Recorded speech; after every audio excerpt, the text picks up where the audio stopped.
I spend a lot of time doing contract work for the Army. They contract a hell of a lot of mechanic work out to civilians. Saves on overhead, I guess. But that means I'll often be driving out into obscure training ranges out in the middle of nowhere to rescue a mission-critical vehicle or piece of equipment that can't be easily brought back into the shop. It could take an hour or more to get out of some of those places these guys, and gals more and more these days, break their million-dollar toys. Most of the time my job is routine. Spend an hour or more getting to the site, do an assessment, fix it if I can, or get an M88 out there if I can't. Head back to the shop, do the paperwork, call it a day.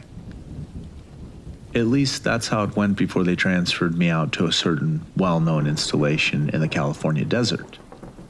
Right off the bat, I felt like I was being punished.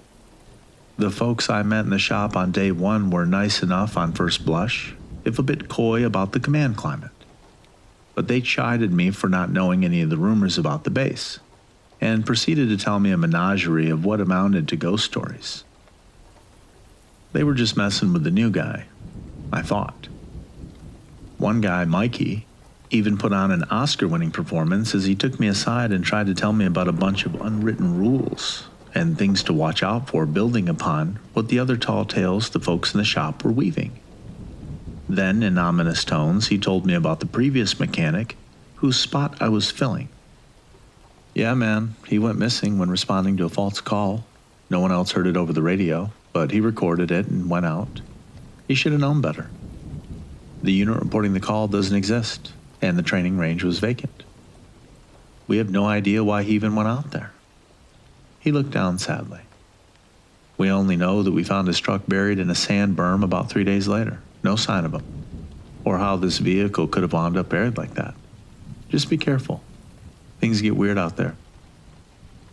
I rolled my eyes and shrugged it off. Talk about a commitment to a prank. A few days later, I was still settling in and went out on my first two-job call.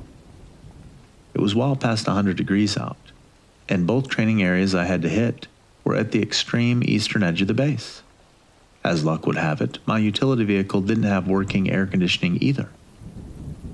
Thankfully, the first job was an easy, if time-consuming, fix.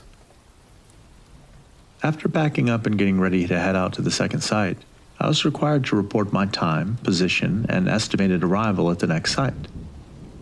I thought to myself, I could take the main roads the long way around all the ranges, following procedure, and in doing so avoid entering an active training area, or I could take a shortcut across the training area and cut 40 minutes off my transit time to the next job.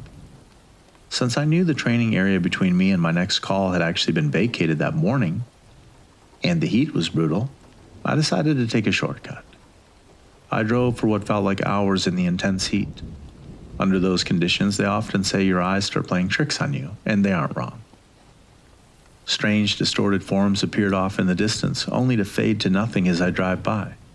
For miles and miles, this went on. Then all of a sudden, I was brought out of my trance by a form that didn't dissipate. Breaking one of Mikey's silly cardinal rules, I pulled off the road to have a look and see if I could help. As I neared, I could see clearly that it was an old Jeep stuck in the sand. It seemed like the kind of Jeep that probably hadn't been used by line units since the early 80s at the latest. What the hell was it doing out there? I slowed down and pulled up next to the wreck, and I immediately felt my stomach drop as if I were weightless. Two limp forms rested in the front seats of the Jeep, and one laid nearby in the sand. My adrenaline spiked and I jumped out of my truck, rushing over to help. Despite the oppressive heat, a chill overcame me. The men were clearly dead, but they couldn't have been out here more than a week by their appearances. Bloated tongues bulging out of slack jaws. Eyes half closed and milky white, skin pale and taut. It took me a moment to note other details. Their uniforms were wrong. They were a simple solid green. And their helmets were wrong too. It didn't make any sense. There was no way a vehicle would have just sat out here unnoticed for decades. Likewise, there was no way a unit would have dressed up in vintage uniforms, carrying vintage gear, just to fuck around out here. Then my eyes drifted to the vehicle. Against my better judgment, I walked around and inspected it. The water cans in the back were empty, and the whip radio antenna was missing from its mount on the rear of the vehicle. I stood there at a loss, knowing what probably happened to these men, but not understanding who it had happened to. I walked back around to the front of the vehicle and stopped. The man who was laying in the dirt was gone. What the fuck? I exhaled. Hey, a voice called from the far side of the immobilized Jeep. Not knowing what to say, I said nothing at all as I slowly started moving backwards, careful to make as little sound as possible. Hey, can you give us a hand? We're stuck here. I heard the driver's side door open and close, but couldn't see what was happening as they went to work trying to free the Jeep. Hey, the voice called again, more urgent and louder. Hey, do you mind giving us a hand? We're stuck. I glanced to my truck, still apparently undisturbed, only about 10 meters away. The problem, though, was that the only way to get to my truck was to go right by the passenger side door and cross the line of sight of whatever it was that I had stumbled on. I wanted to run but found my feet too heavy to lift, so I used all my will to take another step backward, and just then I stepped on the one goddamn piece of vegetation within 50 meters of me. Crunch. And time slowed.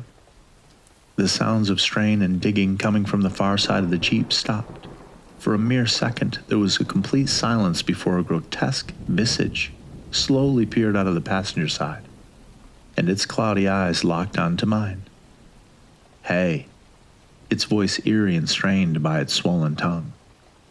Before the shock wore off and I could begin running toward my truck, its deathly brethren came around at a trot, blocking my only clear path of escape. Hey, they called in unison, and I sprinted faster than I'd ever done before. I was driven by mad panic. Somehow I made it past them, barely slipping through their grasp. I jumped into the truck, turned over the ignition, which caught on the first try, and threw it into reverse. I was peeling backward, just as one of the forms grabbed onto the grill of the truck and began climbing up and over the hood. I swerved left and right, trying to throw it off to no avail. It tore into the hood for purchase and kept right on coming. It anticipated and braced for every clumsy maneuver, and just as its hand firmly grasped the driver's side view mirror, it began to shift and fade from reality. I was back on the main road. It was gone, and its compatriots stood off the main road as mute statues. They watched for moments before returning to their ceaseless task. I drove onward, leaving them behind, and ignored everything and anything else along the way. When I finally arrived at my next job, the group of soldiers waiting in the shade next to their broken-down M113 hurried over and helped me out of the vehicle. I heard muffled voices and looks of concern as I was led to the shade. Heat stroke. Hey doc, we're going to need to stick him. As I laid there and let them push about a liter of fluid into me, I stared at the front of my truck, now visible to me for the first time since the encounter. It was pretty fucked up. Handholds were cleaved from the metal paneling itself. And then I faded out.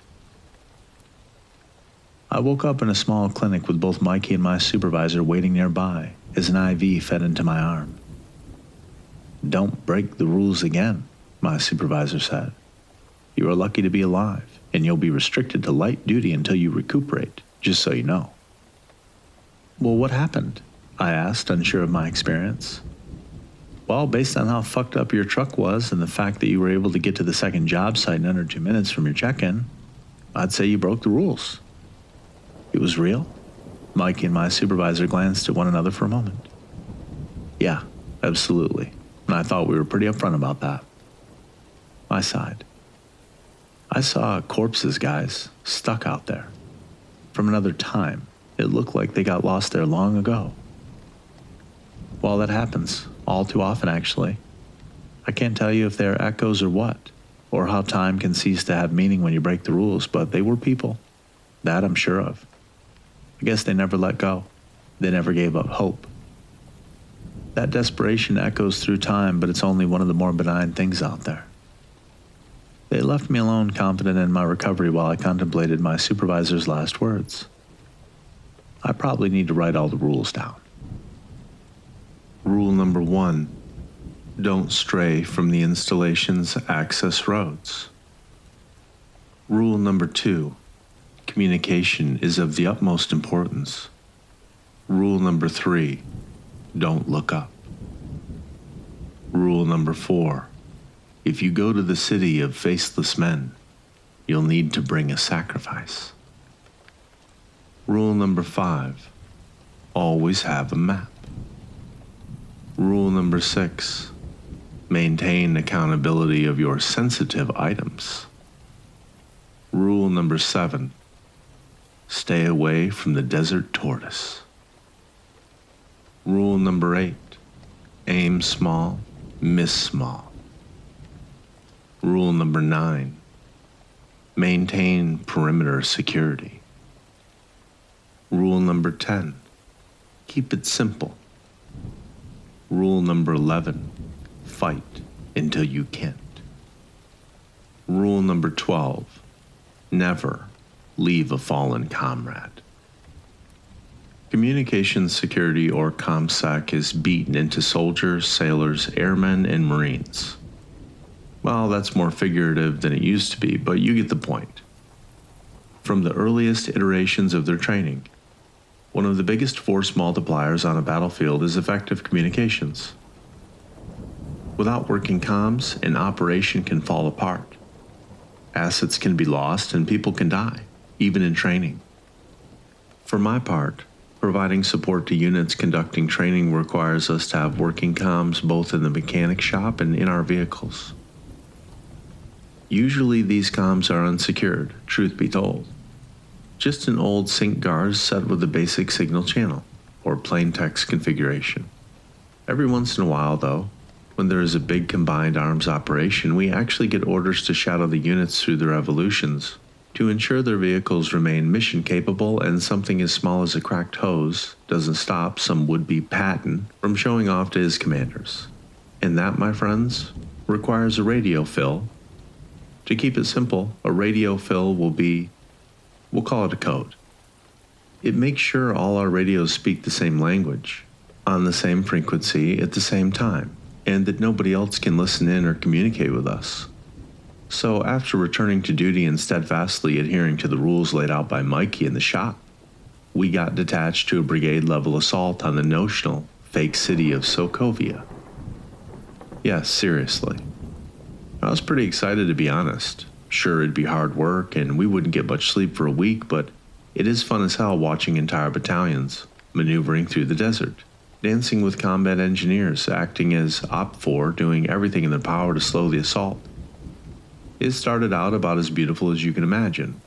Entire armor columns roared to life and advanced as one. For a time, the harmony was flawless. But all plans started to fall apart when they encountered reality. We call it friction. An oil leak here, a heat stroke there. Miscommunication on fuel point, you know how it goes. Reality is complicated, and everyone makes mistakes.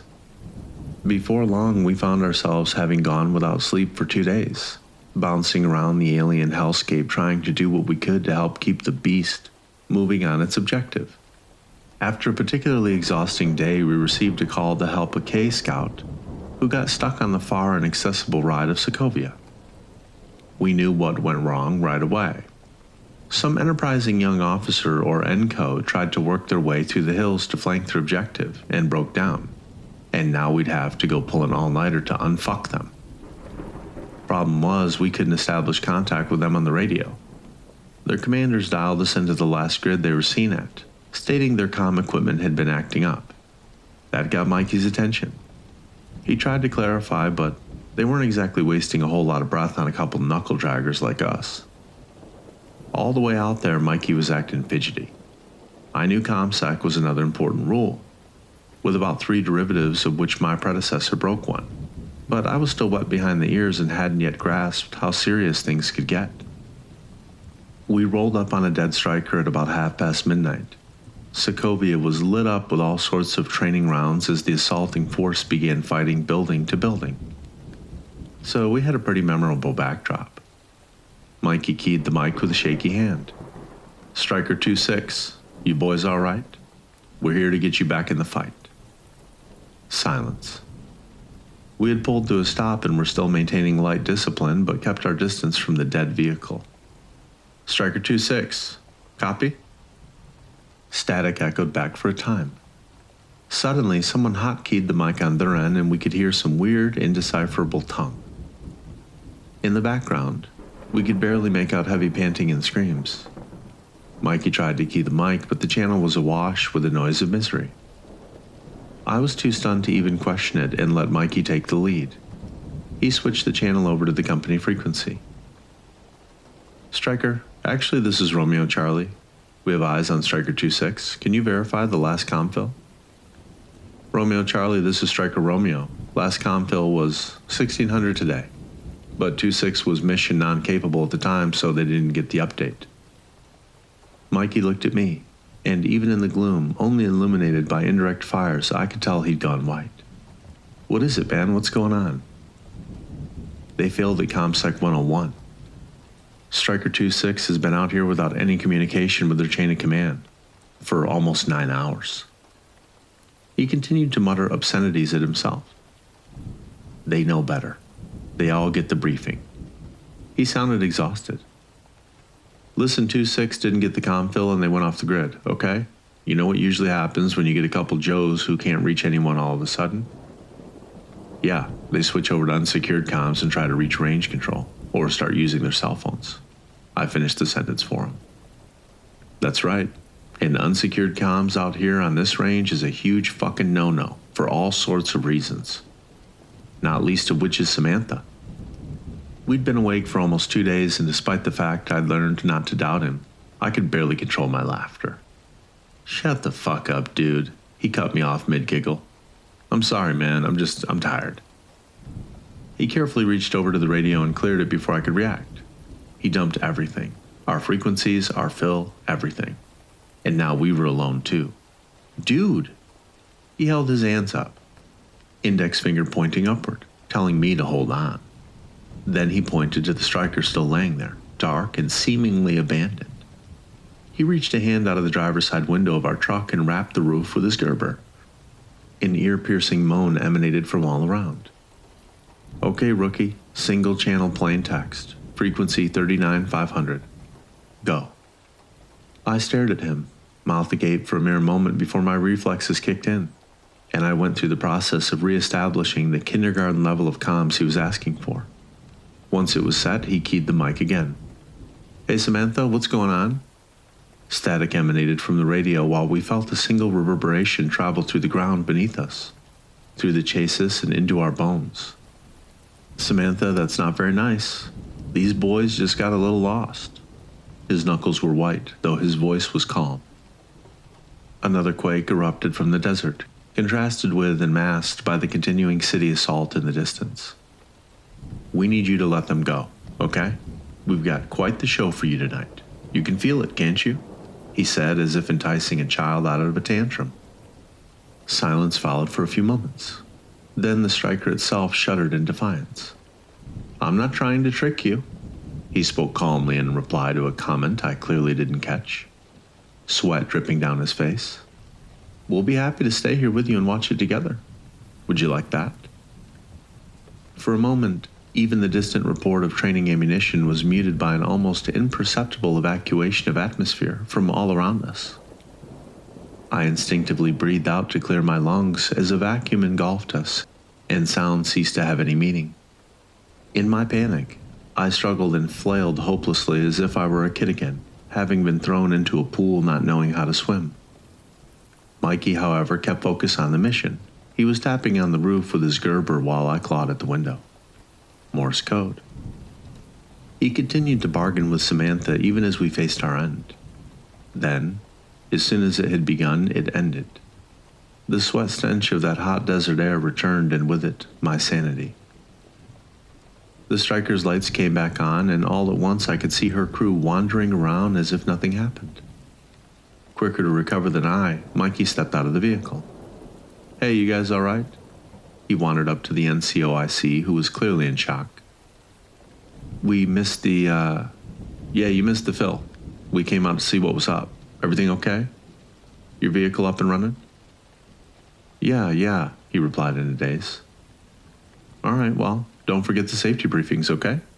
You can't miss your fills on this range, and if you do, you maintain radio silence.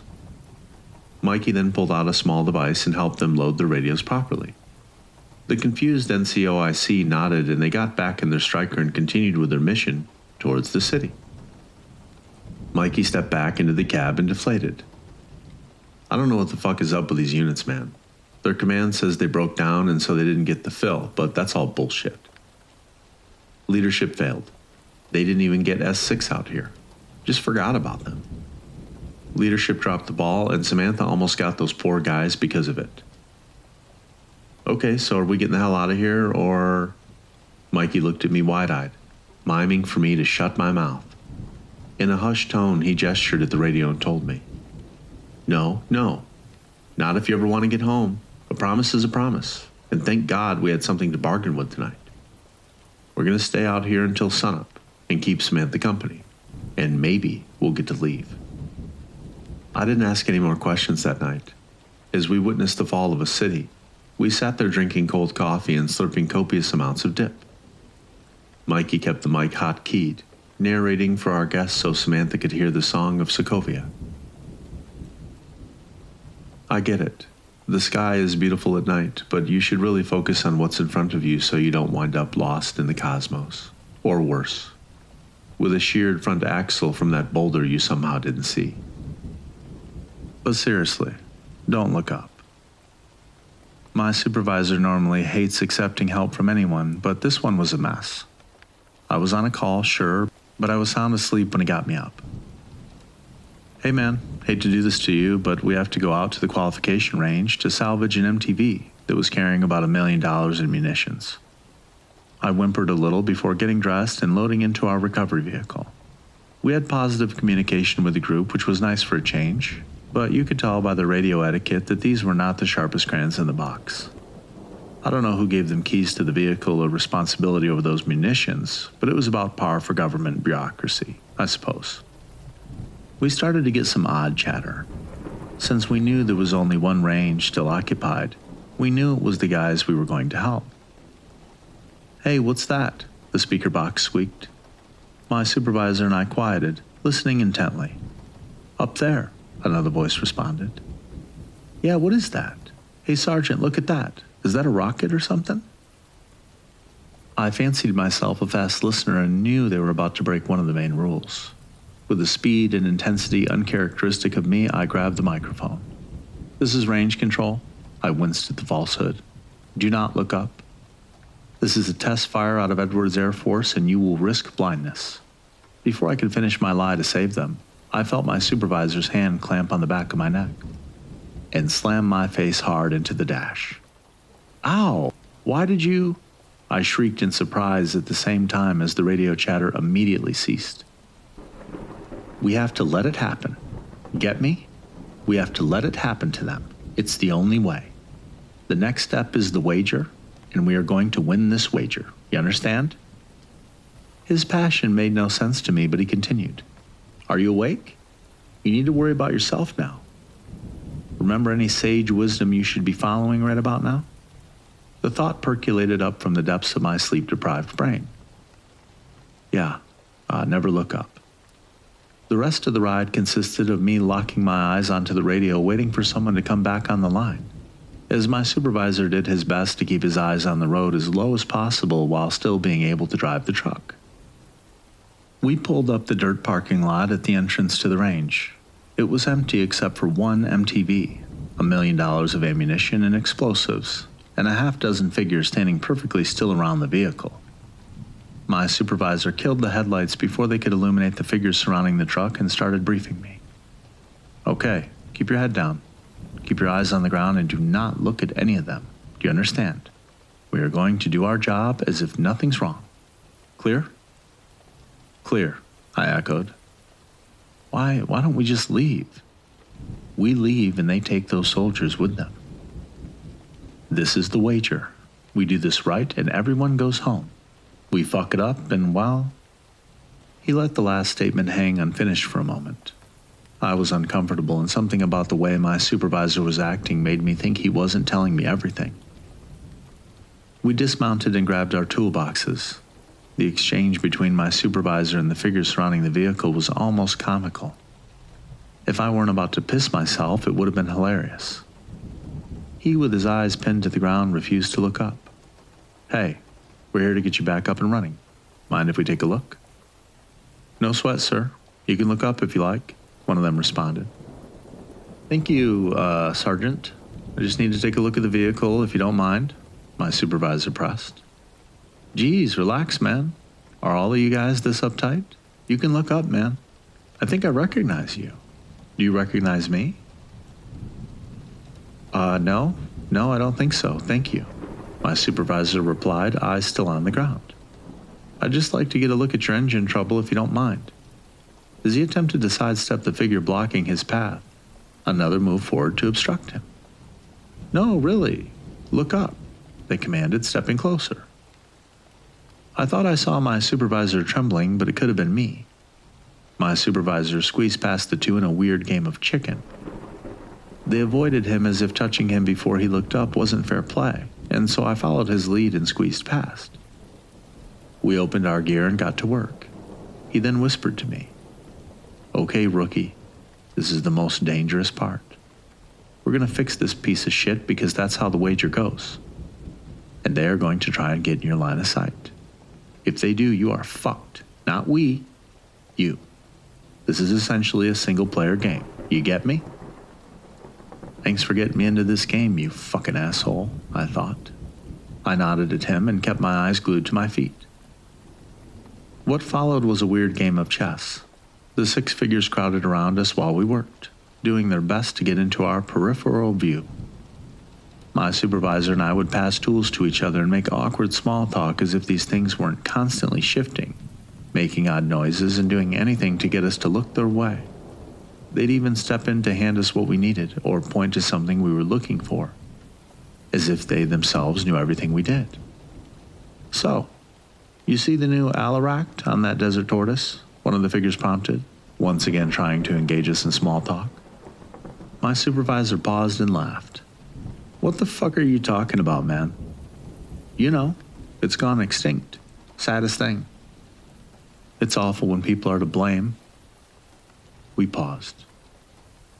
The desert tortoise isn't extinct, man," my supervisor replied. "Oh, wrong year," it replied nonchalantly. It almost sounded like it was smiling. We finished our work a few hours later. The constant dance left me drained and yearning to return to my cot. We stood there with the 6 other figures in silence for long enough for my feet to ache before the lead entity spoke up. "Well, you won the wager again, but you'll only get these soldiers back for now. Maybe next time, Lee." "Maybe," my supervisor replied sadly. A bright, blinding light came into being above us, and just as quickly was gone. The 6 figures were still there, but different in demeanor somehow. They were just men now. My supervisor patted my shoulder paternally. "Good job, kid. Seriously." I looked at the 6 dumbfounded and mute soldiers struggling to come back to our reality as my head continued to throb from kissing the dashboard of our truck. "Have you ever lost a wager?" I asked. He didn't respond at once. Rather, he let the question stand, as if lost in that distant defeat. "Yep. Yes, I have." "What happened?" "They sent the 2 young airmen they'd possessed to die of thirst in the desert." He exhaled deeply and muttered the last. "And they took my son." My mouth hung open in surprise. He'd never mentioned his family. "I'm sorry, sir. Save it, rookie. I'm sorry about slamming your head into the dash, but I have to play the game every chance I get. It's my only hope of ever getting my son back. And it's not every day that I have someone else to wager." Now I know what you might be thinking. It's got to be tough with all these rules. Do you really have first-hand experience with breaking all of the rules? And the answer to that is it doesn't, and maybe, sort of. But I do have the distinction of never unintentionally breaking a rule twice, though. That's a key. Hold on to that for later. Our installation is known for its urban training sites.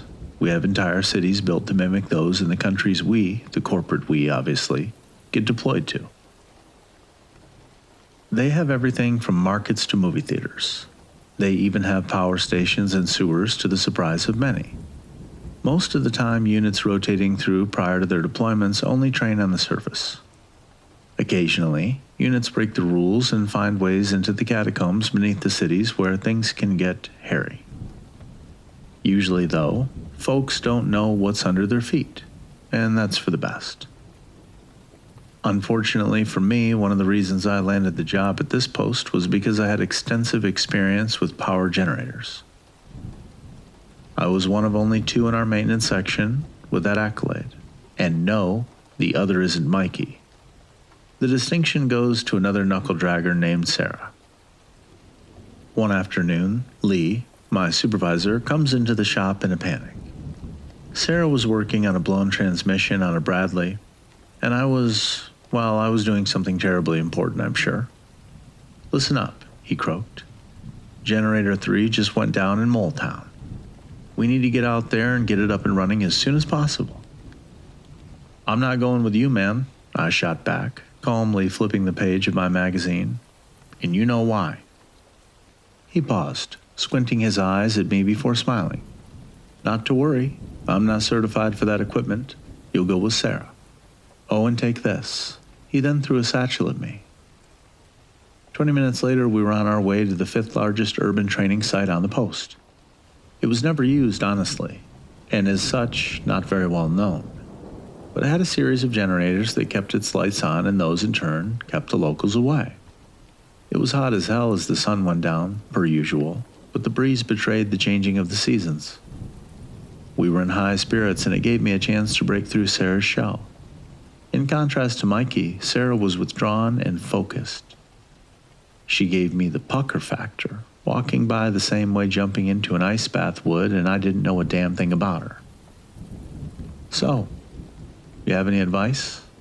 Mikey usually either lets me know, what to expect, or he takes care of it. I tried a soft opening.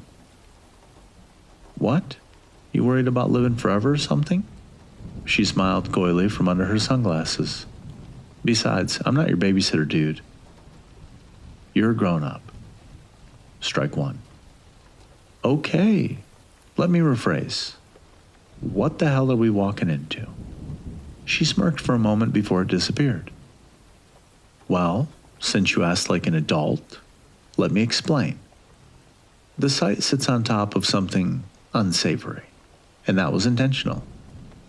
The city gives the unsavory thing something to do. It's like a literal red herring, or a bug lamp, whatever. Anyway, the city has its own OPFOR, and that means it's staffed by soldiers of a sort. They come out in the dark. We keep the lights running so they stay underground, and we generally find excuses not to let units train there, and everything is copacetic. Now, if the power goes out of a unit, or actually gets lost and strolls in, or it's just time to give a dog a bone, then things can get a little unsavory." I took it in stride after what I had been exposed to so far. "Okay, so folks go missing then?" "Yes, honey, folks go missing." We continued in silence. "Well, why don't they seal it off, quarantine it?" She then pulled out a pinch of dip. "Listen, they tried. Didn't work. It's the difference between making an Olympian think they're competing and trying to contain said athlete by tying them up with used toilet paper. One works and one doesn't. Stop overthinking it, dude." A long, awkward silence ensued. "So, we just go in and fix the generator and get out?" She grimaced. "Sort of." "Hey, what did Lee give you?" she asked, pointing to the satchel. "Oh, that's the sacrifice." She snorted and continued driving. By the time we entered the city, night had fallen. 3/4 of the city was illuminated by the other generators, and the rest was dark. We kept our lights on as we moved through the streets. Our headlights would splash shadows over the empty storefronts and alleyways, and in the dancing of the darkness and light, I thought I could see distended forms moving about. We moved through several blocks before coming to a stout concrete structure protruding into an empty courtyard. "We're here," she exhaled, leaving the engine and lights on. "It's in there." We exited the vehicle, tool bags and satchel in hand, and trotted over to the structure. No more words were needed. We entered the dark and ignited our flashlights. The rooms were surprisingly barren, though some garbage had collected in the corners of the rooms we'd passed. The wind whistled through the windows and the doorways that weren't permanently shuttered while we crept forward. We passed a window overlooking an alleyway leading off from the courtyard, and I caught my first glimpse of one of them. It was difficult to make out, but it was a tall, lanky form with a bloated abdomen. Abnormally so, with something grotesque embraced in its arms. It watched our vehicle idling not 50 meters from its sheltered position. As it swayed there, I could just barely see the smooth, featureless void where its face ought to have been. I was suddenly yanked to the ground. "Not yet, rookie," Sarah whispered. "We can't let them see us yet." We moved along in a low crouch, avoiding the windows. The rooms became smaller and more oppressive the more we traveled into the building, and the windows became less frequent before ceasing altogether. At last, we came to the room Sarah had promised was our objective. It was empty. "Wrong turn," she mouthed, shrugging her shoulders. The only outlet besides the way we had just come was a drainage pipe that would require us to crawl through. Without a word, she moved forward and I followed. We crept down onto our stomachs and shimmied into the drainage pipe. It was so tight, I had to rock back and forth to work my way down deeper into the abyss. Minutes passed, and the tight space began to fray my resolve. I felt faint. She must have heard me start to hyperventilate. "We're almost there, rookie." And then we were. We emerged into a much larger chamber where a silent generator stood. "You know the model?" she panted, exhausted. Our situation forgotten for a moment, I rejoiced. I did know that model of generator. We did an assessment and figured it was a pretty easy fix. 10 minutes tops, I promised. "You sure? I'm going to be counting on you," she replied. Yeah, absolutely." And that's when we heard it, shuffling in the antechamber adjacent to us. We killed our lights and froze as the sound got closer. "Ready?" she whispered. "You're going to have about 10 minutes to get the generator running and get out of here. Got it? Don't wait for me. I'll be fine." I started to object, but stopped. I had to trust my team. "Good. Stay frosty." And with that, she shot up and ran into the antechamber, screaming like a Valkyrie while I got to work. It must have been only minutes before her war cries, echoing through the empty city as they departed, turning to screams of agony. I didn't expect her to die so pointlessly, but I still had a mission, and just as I had promised, I finished my work in under 10 minutes. Restarting the generator, I ran. I ran through the rooms that were familiar and not familiar all at once. The city was a jumble of identical prefabricated units which mocked my attempts to flee. I traveled for what felt like hours before I stumbled upon what was left of Sarah. I could only tell it was her because her telltale boots with that distinctive pink O stenciled in the side protruded from the pile of faceless, long-limbed horrors slobbering and feasting on her corpse. "Sarah, no!" I cried impotently in shock and disgust and horror and despair. As the lights began to illuminate, the horrors elsewhere retreated to the safety of darkness like a receding tide. Nonetheless, it would be some time before Sarah's corpse could be recovered. I flung the satchel at that wretched mob and sprinted off once more. The lights were on now, and I kept to them as I wandered through the maze of a city. I circled back, ran, and circled back again, but found myself on familiar and unfamiliar ground both at the same time. At some point, I found the courtyard, jumped into our truck, and sped off to the maintenance shop. I pulled in, drew the doors closed, and like a Celtic hero of old, locked myself in the small duty room before passing out on a surplus cot. My sleep was tortured by those long-limbed, faceless abominations. Their gnawing and rending of flesh from bone echoed in my mind. The cracking of Sarah's bones accompanied my fitful rest, then blackness, then nothing. I awoke to an unexpected, otherworldly shriek. "Get up, sleepy," Sarah shouted as she kicked my cot over. I rolled on the ground, disoriented and confused. "Good job last night. I'd give you a gold star if I had one." "What? You? How?" "Whenever you go to the city of faceless men, you need to bring a sacrifice. You also need to bring an actual mechanic, though, too, which is the rub. Otherwise, they'd be feasting on me in the dark for eternity like that poor bastard Prometheus.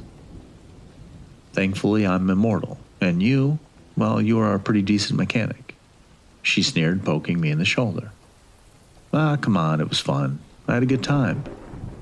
I stared at her, unbelieving. "But the satchel had the sacrifice in it." "What? No. The sacrifice has to be alive. Lee was just messing with you. Probably just some nudie mags in there or something." She laughed. "Listen, it's part of the show that keeps them bottled up, remember? Got to keep them distracted and feed them every so often so they don't get restless. Red herring, bug lamp, remember? I thought I explained this to you. Hurts like hell, though." Her face darkened for a moment before the joy I'd never seen on her face returned. "We can bend the rules, you know. What better way to bend the rules than to use an immortal as a sacrifice," she said. Most people don't appreciate how easy it is to get lost. I mean that literally and figuratively. Most people don't realize how lost they are in life. Others are just lost in the sauce. The point is, it's really, really easy. Now, one of the most basic ways to not get lost is to know where you've been, where you are, and where you think you are going. No shit, you might say. That's obvious. One might even say that's the definition of not being lost. To which I say maybe. But if it were obvious, no one would ever veer off course, now would they? A map helps with that. Take my supervisor Lee, for example. He knows exactly where he is and exactly where he's going. He is not lost. His love for his son is his map. And as such, Lee's stuck here in an endless search for him. He's kind of an asshole, and I trust him as far as I can throw him, but he sure as shit isn't lost. Remember Rule 3. Now contrast that with Sarah, our local deity. She has no clue where she's going. She can tell you where she's been, like the genealogies of Genesis, and boy is she a boring storyteller, bless her heart. But she couldn't tell you where she is or where she's trying to go, if you get my drift. You know, figuratively, in life. No map. Then there's Mikey. Nothing figurative here. He just forgot his actual map, and we found ourselves wandering around a hellish, twisted version of reality, all because Mikey wasn't paying attention to what he was doing. Thanks, bro. Sarah, Mikey, and I had crammed into the cab of our truck, and were making the rounds for our quarterly maintenance rodeo. This required us to drive around post doing basic maintenance on everything from pump stations and generators to solar collectors. It was usually boring, but not always. We plodded along northward, towards the impact ranges for the big guns, artillery, aircraft, and tanks, and then skirted those via the maintenance roads. The air was still and only made the heat worse than normal, if such a thing were possible. Mirages formed in the distance and dissolved as we neared. Not all, but most. "How long you been out here, Sarah?" Her brow raised. "Oh, 4 years or so. I usually move on after 7 or 10, so I have a few left in me yet." "And before that?" I asked. "Well, I mean, I could talk endlessly about that, couldn't I?" She smiled. "Sure, but I mean, where did you come from originally?" She rolled her eyes. "It's hard for me to answer that. I've been immortal for as long as I can remember. Not that that's all that odd around here anyways, and I can remember a long time. I'm not sure I came from anywhere specifically. I can't be sure. Didn't have anything resembling a map you'd recognize today. Anatolia, maybe." I frowned. "Okay, well, what's your earliest memory then? Being awash in light, playing among gods, being abandoned, then alone, lost. So I wander. I wander when I get bored, or the people I know and love start to find something odd about how I don't age. I then leave. It all ends, yet I live on. So, are you like an angel or some sort of god or something? She snickered. What? No. Just then, Mikey slammed on the brakes. A puzzled look had crept over his face. He stepped out onto the dirt road and looked around as if confused. Hey, what's up? I called. This isn't right. We should have gotten there by now. His eyes widened in realization of something. Oh no. He walked around to my side of the truck and reached into the glove box, searching frantically before stopping entirely. Sarah, did you happen to bring the map? No, she replied slowly. Well, we are definitely crossed the aperture. The what? I asked. Mikey looked around nervously. The aperture. We are, shall we say, in a different reality. Okay, and? And it's dangerous, he stuttered. The map would tell us where everything is on this side, and where the aperture is at different times of the day, so we can get back without having to... Is this another one of those mess with the new guy things, or are you being serious? I pressed. Oh, come on, really. Do we have to do this? You sure you checked everywhere? Check again. Do it quick. Clock's ticking. Sarah's tone silenced me and kicked Mikey back into action. Mikey tore the cab of the truck apart looking for the map. As we waited, I looked over the landscape, waiting for them to stop messing around. At first, I thought the heat was causing my eyes to blur, but it was soon clear that roads and terrain features distant from us started to shift and change. The sky turned from blue to dark red, and the sand from tan to a deep orange. By the time the mountain ranges melted into the sand, Sarah was fuming, and Mikey's desperation reached a profanity-laced crescendo. I guess they weren't joking around. Well, great. Look at that. Time's up. Listen, rookie, never ever forget the map. You get lost like this and you are in for some heartache. Normally the aperture oscillates over the impact ranges on our side of reality, the real, so it's never a problem, but occasionally it drifts onto post. The good thing about the map is that it will guide you to the exit, without having to go to the cantonment area, which is what we have to do now. The only other way out is through the spire. Mikey climbed back into the cab and waited for us. What is the aperture, though, really? Why is it? It's prehistory. It was a prison built long ago by powers unknown, Mikey replied coldly. The post was no longer what I recognized. The terrain was inverted and the dirt roads had no counterparts in the real. Some branched and inverted upon themselves in an endless loop, while others ended abruptly, going nowhere. Thankfully, an ominous cinder spire rose from the cantonment area, easily visible even from the horizon. This structure had no worldly analog but served as our North Star. The barren desert of the other gave way to sparse dustings of something organic infesting the dirt. I couldn't see clearly as we sped past, but I imagined it to move and pulsate like a sea of worms. The nearer we drew to the twisted center of this reality, the more abundant the fleshy infestations became. If this was a prison, what was imprisoned here? I asked. Sarah and Mikey glanced at one another. Well, we don't know, really. We've only heard rumors. On we drove in silence as the organic growths became more common. They grew in size from mere inches to a dozen feet or more in height, and in all instances the things moved and swayed in the absence of wind. We passed the first intersection, demarcating the cantonment area, and in the place of the static, patterned geometric forms of construction, indicative of a man, stood mute. Organic, chaotic refutations of such amateur control over the world. Columns of bone branched out over the streets, while masses of wriggling tubule-like grotesqueries crunched under the tires of our truck as we sped towards the base of the spire. We stopped mere feet from its trunk as Mikey killed the engine. Well, we're gonna get our asses chewed out for losing this truck. I mean, it's my fault, obviously. I'll do the flipple on it.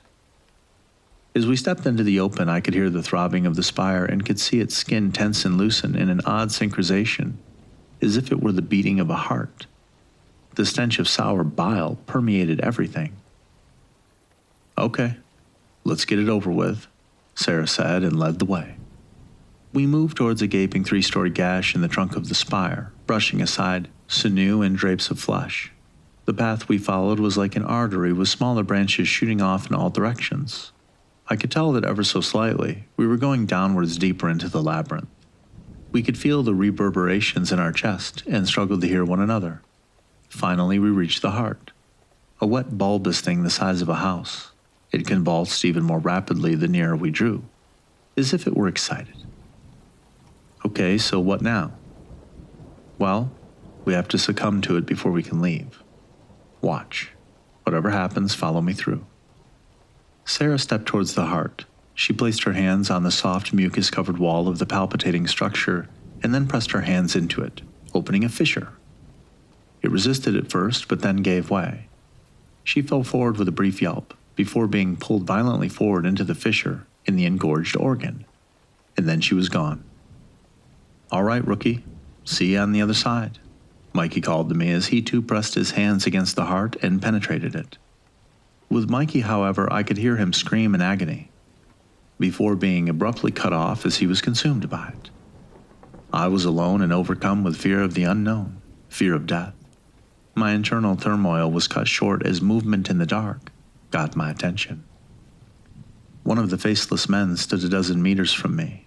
It seemed to be in as much shock by my presence as I was by its. They exist here too. Perhaps they come from here? Before I could further contemplate its being, it launched itself toward me. The featureless void where its face ought to have been became clear, and in it I saw stars, a timeless expanse. I snapped out of my awe and plunged my hands into the heart. As soon as my hands pierced it, a searing pain shot through me. Every inch of me that passed into the heart erupted into blinding, white-hot pain. My bones shattered, skin split, and fed the thing. Unimaginable agony radiated up my arms as I was sucked in. The rest of me followed as the heart pulled with all its unimaginable strength.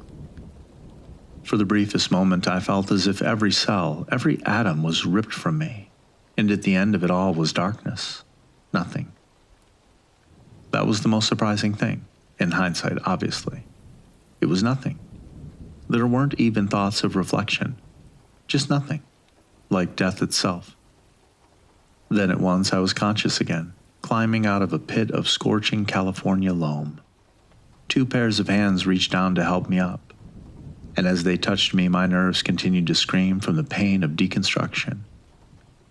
That's 2 you owe me now, rookie, Sarah smiled. Oh, right. Yeah, okay, I coughed. We were back where we belonged in a nondescript section of the cantonment area. I told both Mikey and Sarah what I saw in the end. One of the faceless men. Mikey looked confused, but Sarah obviously knew more. She tightened up and averted my gaze. Later that night, when Mikey had already gone home, she finally confided in me. Listen, rookie, the aperture isn't an intentional part of that prison. The heart was the warden. The only entrance and exit point. The faceless men were its custodians, and they followed a fugitive here. The aperture is the rip caused in that reality by something that escaped. Speaking of getting lost, don't lose accountability of sensitive items. What's a sensitive item? Well, I'm glad you asked. Sensitive item is a blanket term for something really expensive, really dangerous, or mission critical. Night vision goggles? That's a sensitive item. A weapon? Yeah, sensitive item. ComSec fill device? Oh, you better believe that that is a sensitive item. You wouldn't believe how common it is for someone to sneak onto post and then try to find an unsecured item and make off with it. You also wouldn't believe how easy it is for our special needs soldiers to lose shit. I once knew a guy on a road march who buckled his canteens in place and still lost them. We had to dummy cord everything to that guy because he would just lose shit. How did he get into the military? Hell if I know. Anyway, for folks with an IQ in the range of normal, the mere thought of losing a sensitive item could cause the sphincter to clench hard enough to make a diamond. Imagine if you lost your own child. Almost like that. Not quite, I guess, but in the ballpark. So you lose a sensitive item. The base goes on lockdown until that piece of shit is found. It's usually right where someone left it, but not always. Sometimes you have to do police call for 9 hours in the desert, only to find the asshole who lost his weapon left it in the latrine. That was fun walking around for 9 hours checking underneath rocks. I really enjoyed it. So, if you want to lock the base down because you lost something very special, something that you can't let escape, you put out an alert that a sensitive item was lost. You aren't lying, per se, but you aren't being truthful. And that poor 18-year-old moron is going to be hating life as he, or she, pointlessly combs the desert like that scene right out of Spaceballs while you unscrew your situation. I was on my lunch break eating a ham and cheese and 10W40 sandwich when my supervisor, Lee, delivered the news. We're on lockdown. Sensitive item went missing. I rolled my eyes and kept chewing. We've been asked to halt our work and join the search, he said. Now that was unusual. Normally we were sort of exempt from these types of things. We've been assigned to search the power substation and the warehousing area south of it. He then held up his hands. I know. Just listen. They want us to do it quietly, okay? We just head over there, poke around, and let the bosses know what's up when we find it. We don't have to touch it or anything, all right? I paused. You volunteered us because you want us to do the preventative maintenance on the substation while we're out there, didn't you? Lee blushed and I rolled my eyes. You said the sensitive item was heading south. So how is that possible? Yes, and while it's less of a thing they lost and more of an it. Oh, come on, I sighed. Sarah and Mikey will go to the power substation and... I told you, I'm not pairing up with you, I said. And you will pair up with Chris, Lee finished. I'll be here. Chris was a quiet older guy, probably a Vietnam vet, standoffish. He'd spoken all of 3 words to me since I'd started, and I got the distinct impression he hated me. He told me, and I quote, "Go to hell." So this should be fun. We arrived at a decaying warehouse armed with a crowbar and pipefitter's wrench. I know, we were on a military base with no weapons. Silly, right? Well, contrary to popular opinion and sanity, military bases are pretty close to gun-free zones unless you were in training. The warehouse itself must have been built in the 50s, and the decay was only hidden by judicious applications of drab paint. I took the lead while Chris limped behind me with a walkie-talkie. He was struggling to keep up, so I knew the search was going to take forever. We had to cover at least a half a dozen warehouses, spread out over a half a mile. The first building we got to was locked up tight, but the second wasn't. It looked like 4th century. Chris radioed it in while I crept past the threshold. Hey Lee, we're heading into warehouse 17. So, Chris, how you like working here? You see anything odd? He grunted. Yeah, and you know I have. We all have. And you have. So cut the small talk. I yielded and pressed onward into the dark cavern. The warehouse consisted of aisle after aisle of equipment and gear racks, like a giant-sized Walmart with a curb appeal. We decided to split up and handle 2 aisles at a time. Everything looked in order for my part, and I cleared the first aisle in a few minutes, tops. When I came to the end, Chris was already there waiting for me. Whoa, old man, you're sprier than you look. Yeah, he mumbled. All right, well, let's check the next section over, I said. I moved and he grunted, but followed. The warehouse was empty. All right, Chris, let's head over to the next building. He looked pale, and as he followed, I noted he was no longer limping.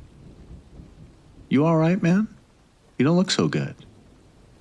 Yep, I'm fine. Are you sure?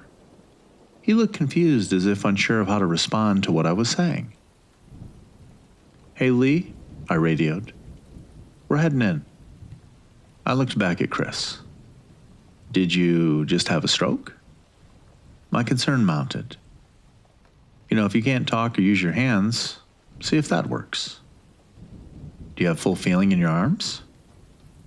Chris's concern started to match mine, but he didn't respond.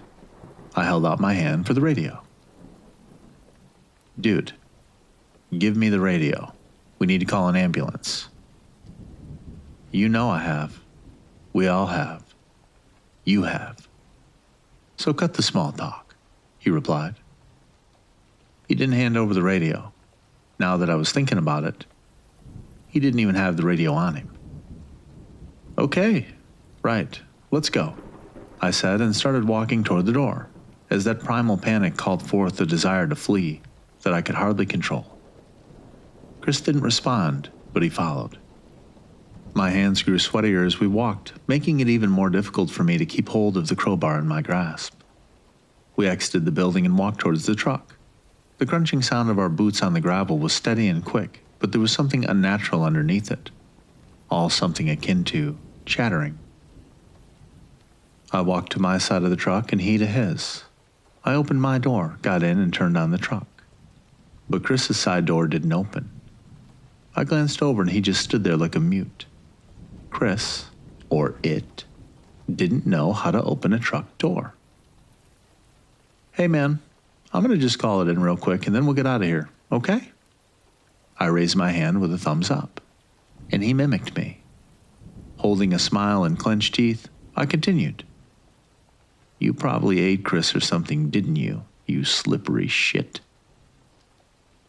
Yeah, keep holding a thumbs up, you frickin' weirdo.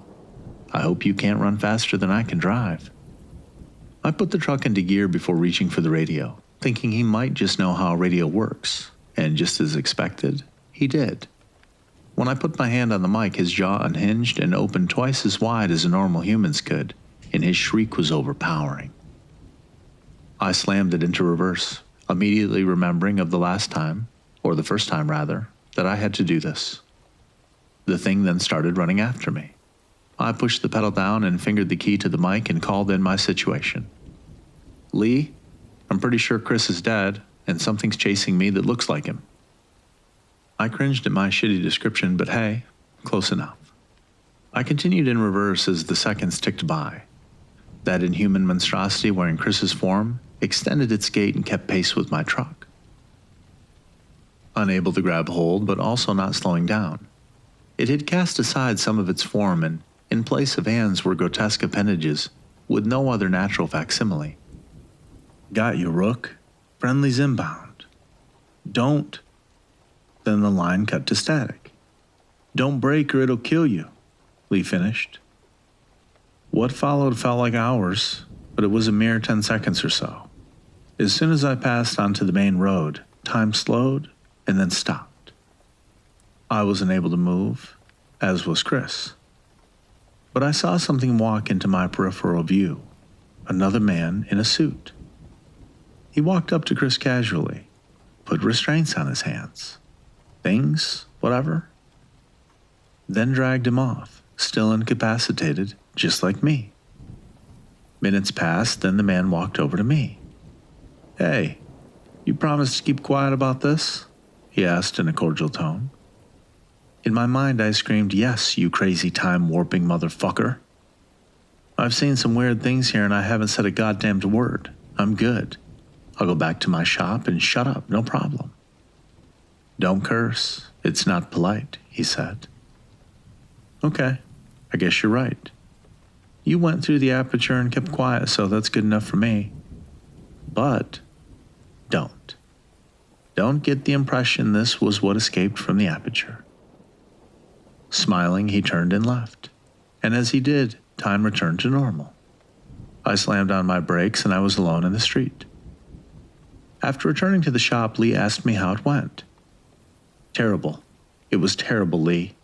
Some shape-shifting murderous thing killed Chris, took his form, and then a time-warping dude in a suit took it back. Sweet. What? What is so sweet about that? Oh, he looked around sheepishly. Well, Sarah PM'd the substation and got rid of Chris. Again, really? You used me again. Bottom of the totem pole, my dude. Besides, you got to meet the big bosses. Those guys help cover for us when things get a little wacky. Okay, so why did Chris need to die then? Oh, well, Chris was a bad apple, man. You ever hear of vampires? Kind of like that, but not allergic to sunlight. He'd gotten a little out of hand lately. Too many soldiers dying due to training accidents. I counseled him on it, but he just wouldn't stop. Hell, I had odds he'd suck you dry before the mimic got him. Odds? You were betting against me? Well, Sarah was. Why? Why would you do that? I asked Sarah, as her eyes focused on the tank trail we were traveling. She sighed and rolled her eyes. Oh, come on, lighten up. I knew you were going to be fine. She then briefly put her hand on my shoulder. Don't let it bruise your ego, bud. I bet on you, not against you. Well, you could have at least told me about Chris. She paused at a loss. I thought you knew. There's so much odd stuff around here, it's hard to make sure you know everything. It was a simple miscommunication. I'm a mortal, but not a mind reader. She winced at the last comment. Speaking of, the suit. He was able to hear my thoughts. Sarah then grew quiet. Yes? You know about him, don't you? Yes, I do. Okay, and? Look, there's a lot of odd stuff that goes on here, okay? The suit keeps a lid on it, or rather he steps in from time to time to make sure the lid is still secure before going on about whatever his business is. Command is complicit in it because of what the suit can do for them, and the suit uses all of us as expendable assets in keeping some of this stuff bottled up and off the radar. If any of this were to get out and someone were to study it, especially the aperture, he might be threatened. And he can't have that. She sighed. Listen, I like you. I don't want you to get hurt, but you have to know by now that working here is dangerous for any number of reasons. I'm not going to use kid gloves with you. You should get out of here if he'll let you. No, I know, Sarah. It's a little more complicated than that, though. I kind of enjoy the excitement. Oh, so you did have fun. Her sentence broke off as she slammed the brakes. My head jerked forward, then slammed into the headrest. I winced, caressing my neck and looking forward. There stood before us a solitary desert tortoise, slowly lumbering across the road. Sarah laughed. Oh, that was close. Don't be such a baby. You know, speaking of me being a shitty communicator, do you know why these things are protected? Yeah, it's in the rules. They're endangered or something. I think the EPA would be all over our asses if we so much as touched them. Nope. Wrong. Or I mean, that's the cover anyway. You know, it's probably better if you assume everything is some sort of cover-up, even if it's not. Like gun safety. Just always assume the guns are loaded. Just assume your coworkers are bloodthirsty vampires or extra-dimensional MacGuffins. She smiled. Hey, can you call into range control? And while we wait for the environmental guys to get here, buckle up. It's story time. Well, I'm already buckled. Great. Then let's get ready to get into it. Almost 100 years before this base was established, there were a number of native tribes in the area whom are now all long gone. The first fort established in the area, not too far from the current cantonment area, was built to patrol for horse thieves and housed a company of cavalry, as well as accompanying auxiliaries. The first year passed without incident.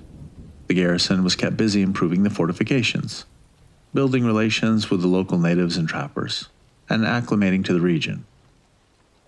The commander of the garrison noted a superstitious warning conveyed to him through both the native tribes and the trappers. Getting agreement on local lore from both groups was an oddity, but the message was clear. Avoid the desert tortoises at all costs, or else. The or else came in the form of ominous allegories of pestilence and death. The commander recorded it in his log, which is how I came by it. He heeded to those warnings as well for a time because he noted other oddities in the area. These included brief mentions of spirits, walking faceless corpses, and a mysterious apparition which caused the sky to redden and the land to change. In the second year, the garrison grew more comfortable in their duties despite the oddities. But they began to make mistakes. They alienated the tribes. Their commander expressed concern in the behavior of the troops and general malaise of the garrison, but seemed unable to pacify their discontent. The last time the garrison was seen was by a logistics convoy who had been tasked with a monthly resupply. The convoy executive officer noted in his journal that the garrison was more beleaguered than the dispatches report. What did they do? Right or wrong? Justifiable or unjustifiable? Which I need not to discuss today. For 1 year long, these civilized men engaged in killing. The convoy's journal was curious insofar as it mentioned something not even hinted at it in the garrison's commander's log. This indicated a darker second year than the garrison commander would admit to. Looking back, it was clear that he used code for multiple incidences that could have been murders, theft, or worse. As the supply convoy left the fort once more, the garrison was well provisioned and in good spirits. The commander's own log noted, "And the men are renewed in spirit, and so I shall retire to my quarters, careful to overlook their pungent libations." There was casks of rum which were accidentally included in the manifest. The following month, when the supply convoy arrived, they found an abandoned fort whose palisades had been turned out. Within the fort, the commander's log was found among the destruction of his billet. The door had been torn from its hinges, and charred stretches of timber indicated someone had attempted to burn the building down. The rule of the convoy quickly concluded that the garrison had come under attack from the natives. The discarded weapons and ample bullet holes seemed to indicate a furious battle of some sort. There was evidence of rifle fire from within the fort, going in multiple directions. It was total confusion. Some bloodstains remained, but whatever had once rested on the ground had been consumed by scavengers. The men of the convoy began a wide-ranging search, but it didn't take them long to find dozens of tracks leading away from the fort in the desert. A scouting party found the first corpse. It was naked and partially eaten by carrion feeders. Little could be discerned from the corpse other than that it was a white male. They continued on, and coming to a ravine found 3 more bodies, broken and tangled, in an inaccessible crevice equally ill-dressed for the climate. They continued, and found collapsed forms in various states of decay, laying in the desert. But they also found one who had climbed up on top of a cactus to die. Another who had obviously used a stone to smash the skull of his compatriot not 10 feet away, before turning the stone on himself. It made no sense. At the end of the trail of death, the scouts came across a couple of men from a local tribe. They stared out across the valley at a distant structure. They didn't react to the scouts. They didn't seem concerned that they might be found responsible for the deaths of so many. For a time, the scouts and the natives both stared at the grotesque structure. The poor wretches from the garrison had clambered atop one another to form a massive pyramid in their deaths, with one quavering stalk emerging from the center. As one of the scouts begged their horse onwards, the older of the 2 natives spoke. "No, do not approach. If you don't want to end up like them, stay away. Don't hunt the tortoise, or it will drive you mad." Their commander didn't listen, and so he brought the pestilence with him. It afflicted all of his men. The scouts listened and turned back, careful to avoid the bodies they saw on the way. In the end, they quietly reported that a rare sickness had killed the entire garrison. They returned the notebook and burned the fort to the ground. The last entry in the commander's notebook read this: "So I, in my frustrations with the dreadful mysteries of this land, lashed out. I took to the desert and shot a tortoise, intending to eat it, to curse the land. I was too close. As the bullet penetrated its shell, a black cloud erupted and showered me in a filth I cannot describe. It ate into my pores and scarred me, and now I change. I have secured the door to protect the men, but I can hear them inside, my mind growing louder, beckoning me to pilgrimage to somewhere I cannot describe. But they sing to me, they scream in me, those faceless ones." So, now that you've heard the story, don't mess with the tortoises. Sarah finished. Well, what are they? Some sort of interdimensional, all-knowing hypno-tortoises or something? Are they aliens? Sarah looked at me cockeyed, then smiled and mimed a question mark. Smartass. We would say, perhaps, that they are part of a more complex ecosystem than we understand. I mean, I'm not saying what the disease is. I'm just saying, don't mess with those things and everything will be fine, okay? We watched it continue its slow journey off into the desert. I checked my watch. We have to keep our eyes on it until the environmental folks get here, huh? I asked. Yep, that's right. An uncomfortable silence followed. So what do you think would happen if you messed with one of them? She paused a moment, brow furrowed. You know, I'm not sure. Can you imagine if I contracted it, then went mad from it, but couldn't die, and was some sort of unkillable monster? She shuddered. I smiled back at her. Sarah, are you not? Aim small, miss small. You've heard the phrase before, I'm sure of it. It's a foundational concept of marksmanship. The idea is that if you need to engage a target rather than trying to just hit anywhere on said target, you focus on something very specific, something small in the center of it. A coat button, a zipper, a pocket. You focus so hard it becomes your whole world, and the thought of straying outside of that target isn't even a possibility. It's not on your mind at all. You aim small and you really apply yourself. Well, if you do miss, you're only going to miss by a little. And even if you miss by a little, your round will still cause a lot of pain. It's not just useful for marksmanship either. If you have a clear picture of your target or your goal, and the discipline to apply yourself toward achieving that goal with single-minded determination, you can be a very dangerous individual. It also sure as shit comes in handy if you are staring down a horde of faceless horrors, intent on consuming you like a bulldog eating oatmeal. Which is exactly where I ended up, when the suit wandered into my life once more. Michael, I need you to do this for me, okay? Lee normally handles this, but since he is currently indisposed, and I'd rather not interrupt his wager with the new guy, I need you to help me out here. Besides, these sacrifices aren't even your people. They're foreign nationals training with the U.S. Army. Nobody will ever even know. We'll just say they walked off post and are trying to settle in the U.S. illegally. They'll never be found and no one will care. The garrison commander already has the press release drafted. The suit explained, calmly, as if to a child. Well, can't we just wait for a few hours for Lee to get back? Mikey asked. Michael, I'm on a tight schedule. I don't want to wait, and you don't get to dictate my schedule. He stepped forward and placed an open hand, palm upward, on Mikey's shoulder. Do you want to object? I can hear it. I can hear your thoughts.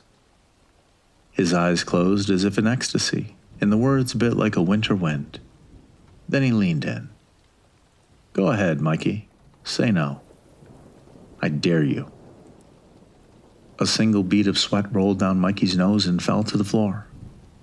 I'll do it, he said softly, eyes still downcast. I'm sorry, Michael, what was that? I can't hear you. The suit smiled with clenched teeth as he bit out the last sentence. I'll do it, he spoke up, avoiding the suit's gaze. Good. The convoy will be going through the city of faceless men soon. You have 45 minutes, starting now. Mikey locked eyes with me and shouted, Echo 75, get the keys, rookie, and get the truck ready to roll. I began running as if a fight bell had rung, releasing my pent-up tension, ignoring the suit as Mikey grabbed his tools. We jumped into the truck and Mikey white-knuckled it the entire way, breaking every speed limit we came across.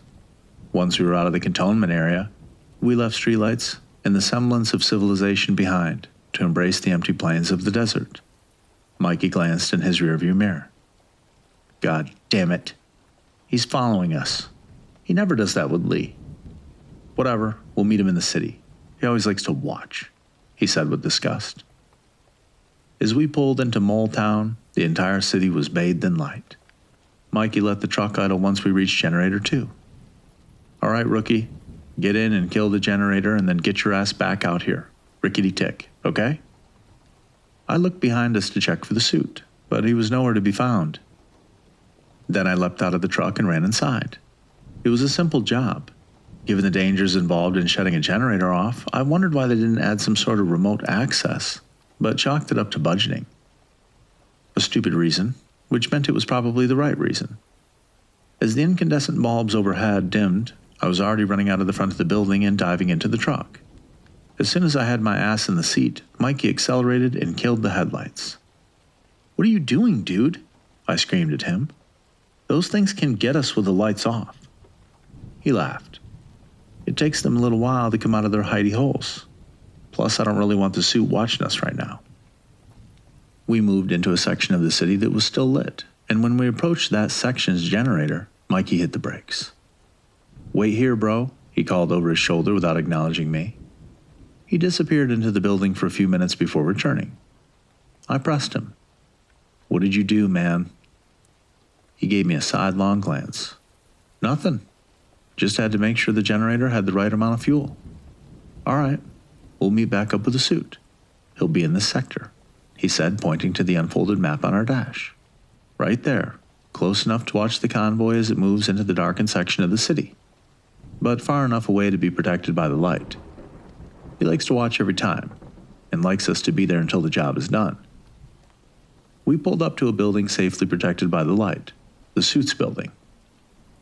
When we climbed to the top, we found the suit standing near the edge watching the darkness, smoking a cigar. "You know, I've really come to enjoy the products of humanity. Creation, destruction, kindness, cruelty. The dark and the light. Against each other and even your own creations, your children. It's all just right up my alley," he said, and I shuddered in exuberance. To destroy your own creations, there is no greater feeling of power, of control than that. And soon new creations will displace the old. Soon indeed, he said. The suit then glanced over at us and smiled. "Well, maybe bending your own creations to your will is a greater rush. Tricking them. Convincing them to act against their own interests. That is something else, altogether enjoyable too. It tastes a little different, but it's still quite wonderful." His smile then vanished. "Oh, lighten up, boys. You're still stuck with me. You're stuck working for me until I see fit to release you from your task. You might as well learn to have a little bit of fun." His face then twisted in delight. "And now it begins." He had already returned to watching the incoming convoy when we started to hear the rumble of their engines. 3 vehicles in total, packed with 15 men. They were running under tactical blackout, so their lights were off to prevent them from being seen from the air. That's what their orders stated, and so that's what they did. I looked at them and winced. They entered the darkened city driving onward without a care in the world. Suddenly, the tone shifted. The vehicles attempted to accelerate at the same moment gunfire began erupting from the convoy. It wasn't long before the vehicles turned the main street that bisected the city and raced in our direction toward the light. The lead vehicle lost control as dark figures clutching its roof and sides finally overwhelmed the driver. The vehicle turned sharply and slammed into a wall, sending the faceless shapes flying about. The scene was repeated 2 more times as the remaining vehicles lost control. The faceless men were unfazed and popped back up onto their feet and swarmed the survivors. Screams echoed for agonizing moments as each in turn was silenced. Not all were consumed, though. Some were dragged into the buildings to an unknown fate. The remaining faceless forms stood there in the street, facing us, watching us with non-existent eyes. "Ah, you see," the suit spoke, savoring the moment. "They don't consume them all. Some they convert to continue their ceaseless task. Searching for the one that got away. Similar to the human heart, no?" He laughed. "And the one that got away is actually quite close, but they lack eyes to truly see." The lights in our section of the city began to dim. "What?" he screamed. "What's going on?" I think we ran out of fuel," Mikey stuttered. The suit stomped over to him until their faces were nearly touching as I sat there speechless, mind blank from fear. watching it all unfold.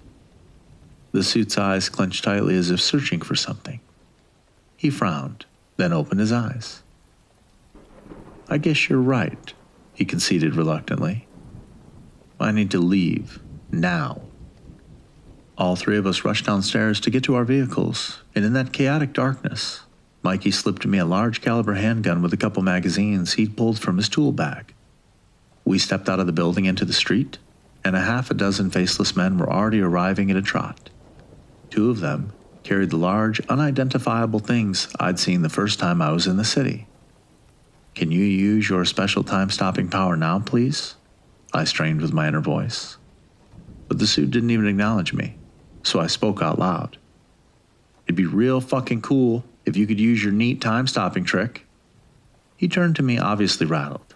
He opened his mouth to speak, to perhaps make an excuse why he couldn't in the presence of these things. But he saw the gun in my hand, and that in Mikey's. "Shoot them, you fools!" he screamed. And well, who was I to argue? He had a point. Mikey and I drew on the advancing things and opened fire. It'd been years since I'd gone to the range, but after the first few rounds, I fell back into old routines. 2 center of mass, shift to the next target, 2 center of mass, and so on. To my surprise, hitting center of mass on these things actually worked. Granted, they were about as hard to drop as someone wearing light body armor, but they went down. We kept moving forward, careful to balance the burning, screaming desire to run to our truck with basic survival needs of keeping rounds on target, to drop the faceless men before us. Aim small, miss small. In the opening volley, we dropped 3 of the things, but the remainder sprinted at us, making it even harder to hit them.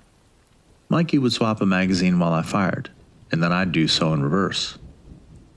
We were careful to keep one weapon singing at all times, like we were anything more than amateurs. 30 feet turned to 20, 20 to 10, 10 to 5. Only one of them remained standing, and it leapt for Mikey, swatting his weapon away and tackling him to the ground. It held him down and began to feed off him. In each moment I took aim, its void peeled parts of Mikey away molecule by molecule and consumed them. The tendril of life linking Mikey to the faceless man grew, as more and more skin was stripped away into the void. I fired once, twice, 3 times. At the end, the faceless man was down and I couldn't hear a goddamn thing over the ringing in my ears as I dragged Mikey back to the truck. The suit was gone. The dust from his car's speedy exit still hung in the air, bearing witness to our abandonment. Through the ringing of my ears, I could hear the eternal screams of more of the faceless men approaching. I could barely make out an inaudible plea, beckoning me toward them. I heaved Mikey into the back of the cab, and before I jumped in, I saw the thing they had dropped laying discarded on the ground.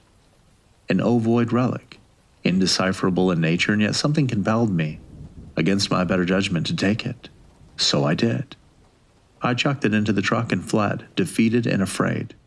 In the rearview mirror, I thought I could see the bodies of dead faceless men illuminated by our taillights, no longer faceless at the end of it all.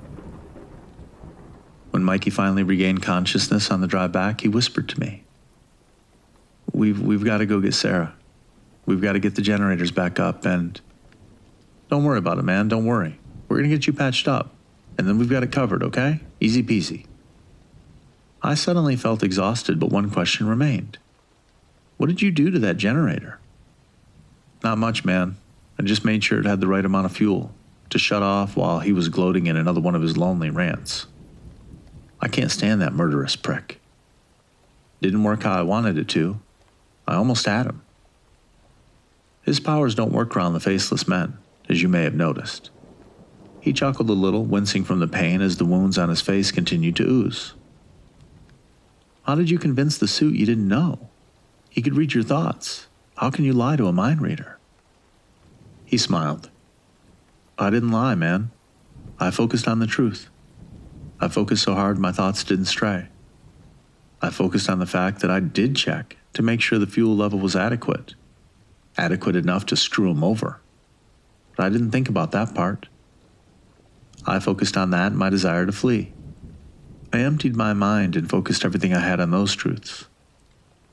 Aim small, miss small, man. Maintain perimeter security. This is one of the most basic rules out there, as anyone who has ever carried a rifle ever will tell you. But it's number 9 on the list.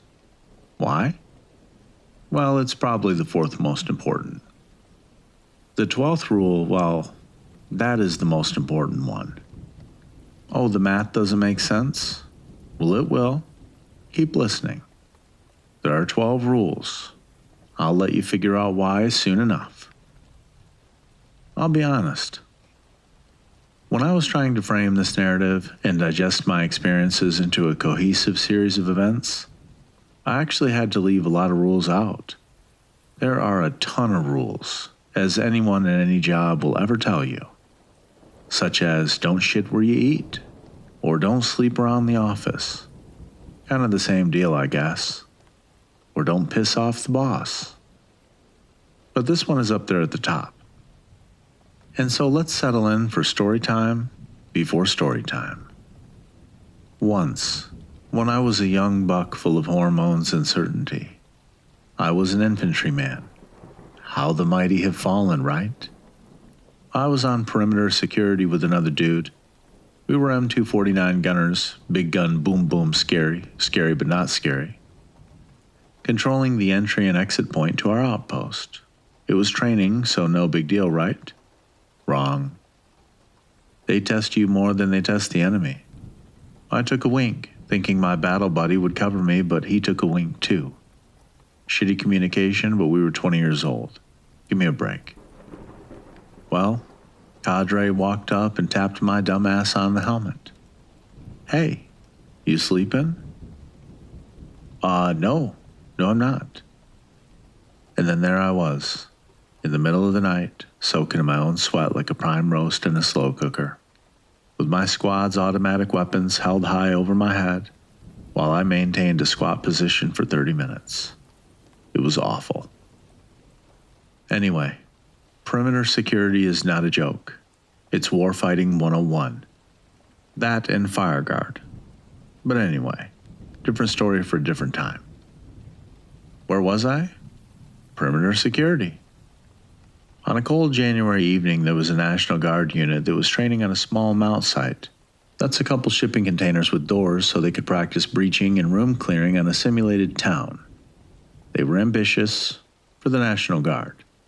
They came out with a couple of 10-ton trucks with a bunch of razor wire and had glow sticks for safety on the razor wire, and a 24-hour operational command post, roaming perimeter security. They had everything, the works. Things get a little tricky though because no one told them they weren't allowed to set up on the range. This was a range that was strictly off limits overnight. At 9 p.m. the lights would shut off.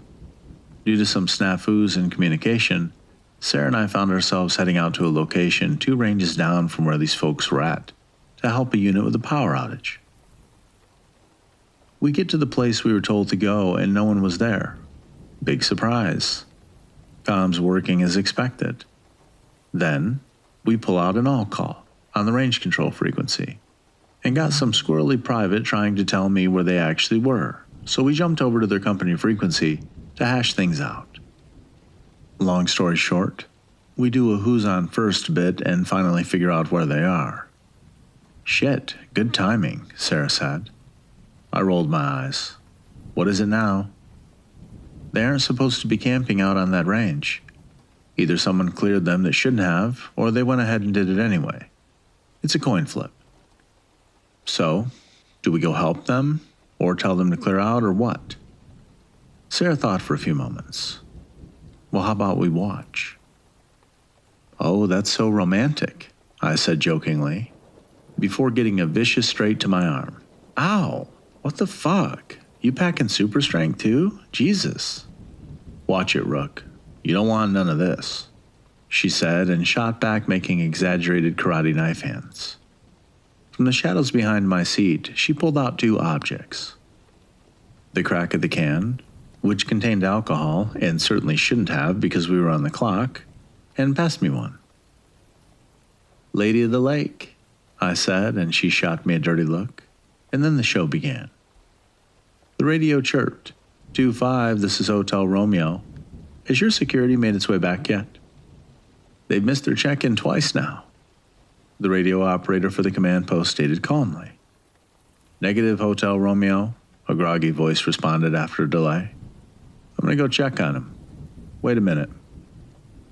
A couple minutes passed. Hotel Romeo, this is 2-5. The sentry is ineffective. He's unconscious. I'm getting the medic over here to check him out. Meanwhile, can you get a 3-6 to send someone up? All my guys just got off duty. Roger, out. More time passed before the radio chirped again. 3-6, where's your sentry? 2-5 was supposed to be relieved. I can't reach anyone at the entry point. Hotel Romeo, this is 3-6. I sent my sentry out 20 minutes ago, like you asked, to relieve him. 3-6, nobody is answering my radio checks. Indistinct cursing could be heard. Where are those mechanics at anyway? We need to get the power back up. I'm going to check on the sentry. Wait 1. More time than passed. 1-5, 3-6 is out of contact. Can you please send someone? 1-5, are you there?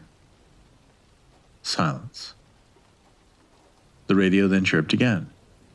Hey, can I come in? Sarah sat forward suddenly. Who is this? The radio operator for the command post asked. I just want to take a rest. Do you mind if I come in? 2-5, is that you? Dude, Sergeant, this isn't funny, the radio operator replied nervously. The radio crackled for a while. Then a voice. How do you know if I'm a sergeant? Hey, Sergeant Mora, this isn't cool, okay? Funny joke, ha ha ha, with the private and everything. Good times, right? But nobody else is answering their calls, and this is pretty messed up. Just let me inside and it'll be fine. What do you mean? The radio operator replied. You're in the shipping container. The doors are closed. Just open them, the voice insisted. Then there was a pause. It's okay. Just open them right up.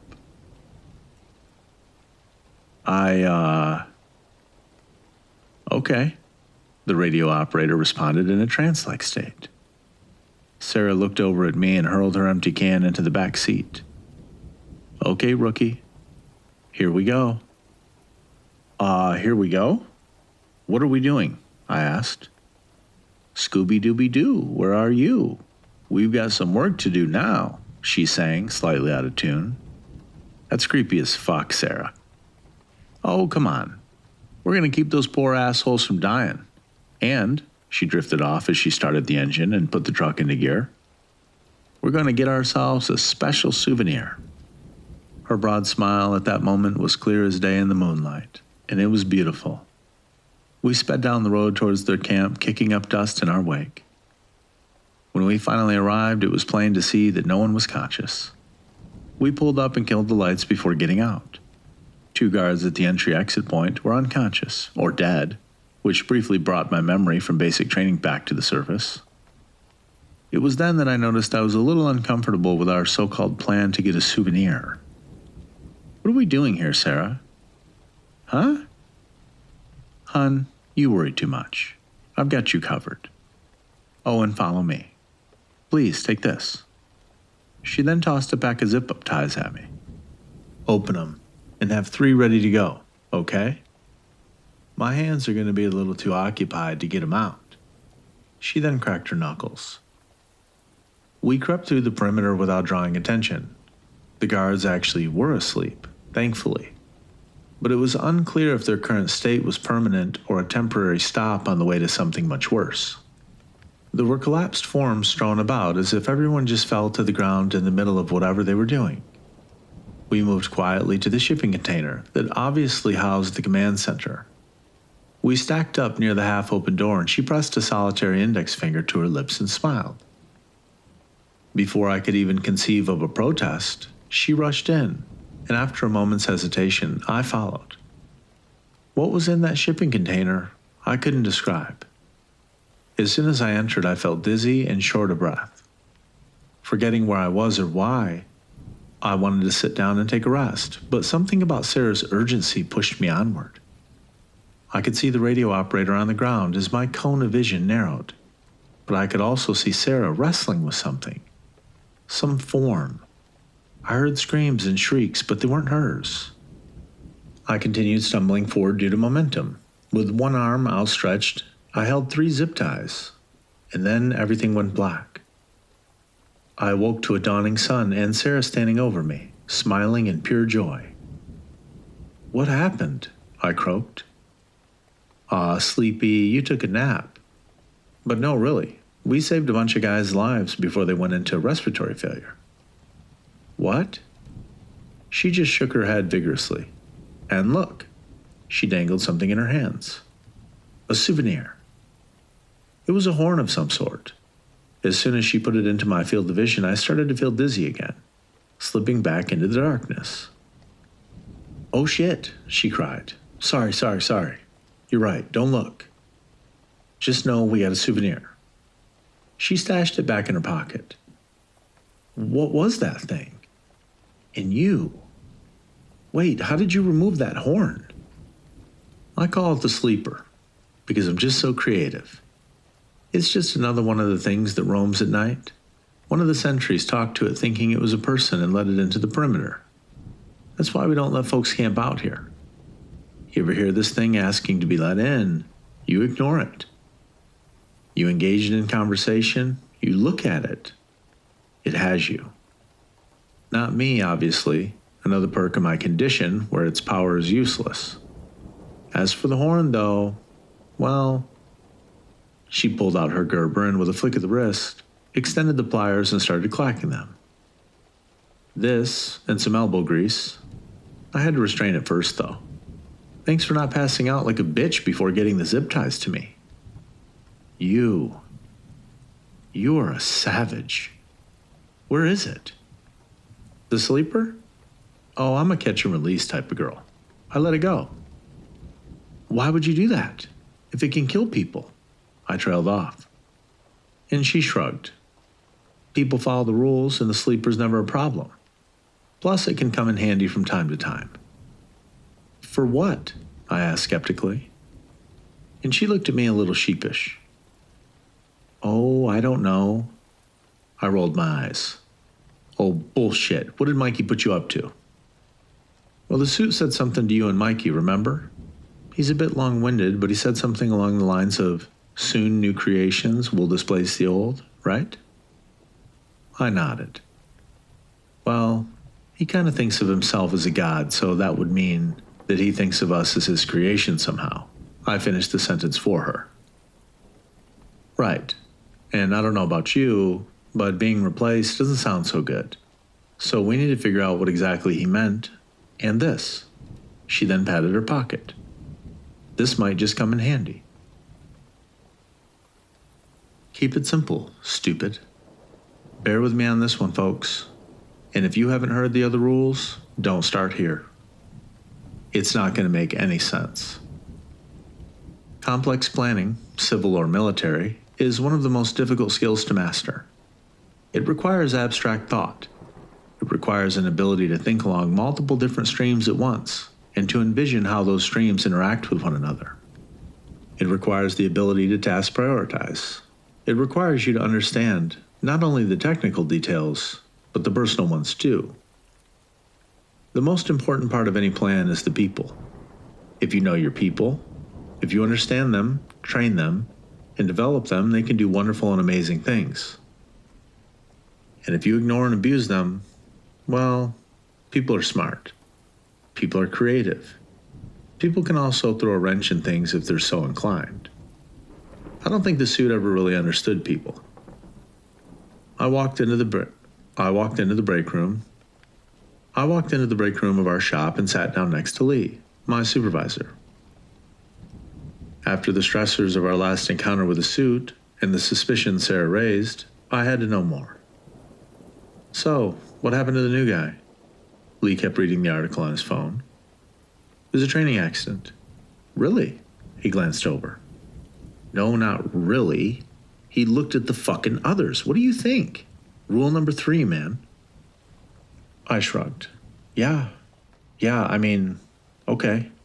Well, I'll just get to my point. The suit had us go do your job because you were out playing your wager game. But despite all he didn't want to interrupt the game. Why is that? He then put down his phone. Because the others aren't within his domain of power. They are beyond it. They are completely unrelated to it, unlike just about every other oddity around here. That's why. He doesn't want to mess with things that might just be more powerful than he is. I took it all in. Okay, I think that makes about as much sense as anything could, I suppose. Does he have anything else for us? I mean, it's been pretty quiet. Lee smiled. Yes. As a matter of fact, he asked for you specifically. He doesn't trust Mikey after what happened in Moletown. And Sarah, well, let's just say he doesn't know about Sarah. And I'm not about ready to let him either. So that leaves you and me. Okay, cut the shit. Why did you take it? Why do you act like such an asshole? You don't have to. You could leave. And Lee cut me off. No, I can't. My son is the biggest part of this, but not the only one. The suit likes having dependable little worker bees. Once he decides he likes a worker bee, he doesn't let them leave. Your predecessor tried to leave. Look what happened to him. That's why you are even here to begin with. He shook his head vigorously. No, not me. I'm stuck here, with my kid or without. Now he's noticed you too. Something about you saving him. Lee winced at that. You should have just dropped the gun and let the faceless men have you all. I pondered that for a moment. I was so concerned with saving my own ass I didn't even think about it. All right, fair enough. But do you know what he's up to? What he wants? Lee laughed. Yeah, man, I can't quite get my head around the why of it, but I sure know what he's doing. Okay, and? He's creating things. Monstrous things. Most of them are one-offs, but not all. Why else is this such an epicenter of shit that doesn't make any sense? He makes these things with powers I can't understand and then releases them when they no longer amuse him. He wants to subsume humanity with another of his creations. He says he made mankind, but I don't believe it. I think he's jealous of whatever or whoever actually might have made us. He lies about creating us because we are a testament of the fact that he isn't God. Thou shalt worship no other God or some such. He's arrogant. He's delusional, and he knows I think it, but he doesn't care. He made the mimic, and that rookie is probably his final project. Lee then started to look flustered. He thinks it's funny to replace us with an apex predator that can't be differentiated from normal people. He embraces the chaos and fear that will cause about, as mimics spread and subsume humanity. He already enjoys our chaos, but the confusion of such an intrusion, the violence, the collapse, it's insane. This whole genocide would be just entertainment to him. Both entertainment and, I guess, wiping the board clean of anything he didn't create, anything not in his control, spitting in the eye of whatever unfathomable beings created us and imprisoned him. Well, why don't you stop it? I asked, defeated. How? How am I supposed to do that? He can read my mind, man. He can react before I do. I don't know how. I focus on what I can do and what I can change. That's the only way to stay sane. I'm bitter, man. I'm angry. But enough about all that. You've got to go meet him. Remember the range northwest of the post that they turned into a wildlife refuge? He's out there. And you won't be stopped. Now go. The drive out was uneventful. I passed the normal amount of traffic on a late afternoon. Folks running food and ammo out to ranges that were still hot. Other units clearing ranges and heading to their billets. There were gut trucks, GSAs, and range control folks just going about their normal daily routines. As I crept further northwestward and the pavement turned to dirt, the traffic dropped off. Soon I was alone on the road. The dirt road became narrower and less well-kept until I finally reached an ancient gatehouse straddling the boundary between the base and the wildlife refuge. I stopped, unsure of what came next, when suddenly the gate started to open on its own, beckoning me onward.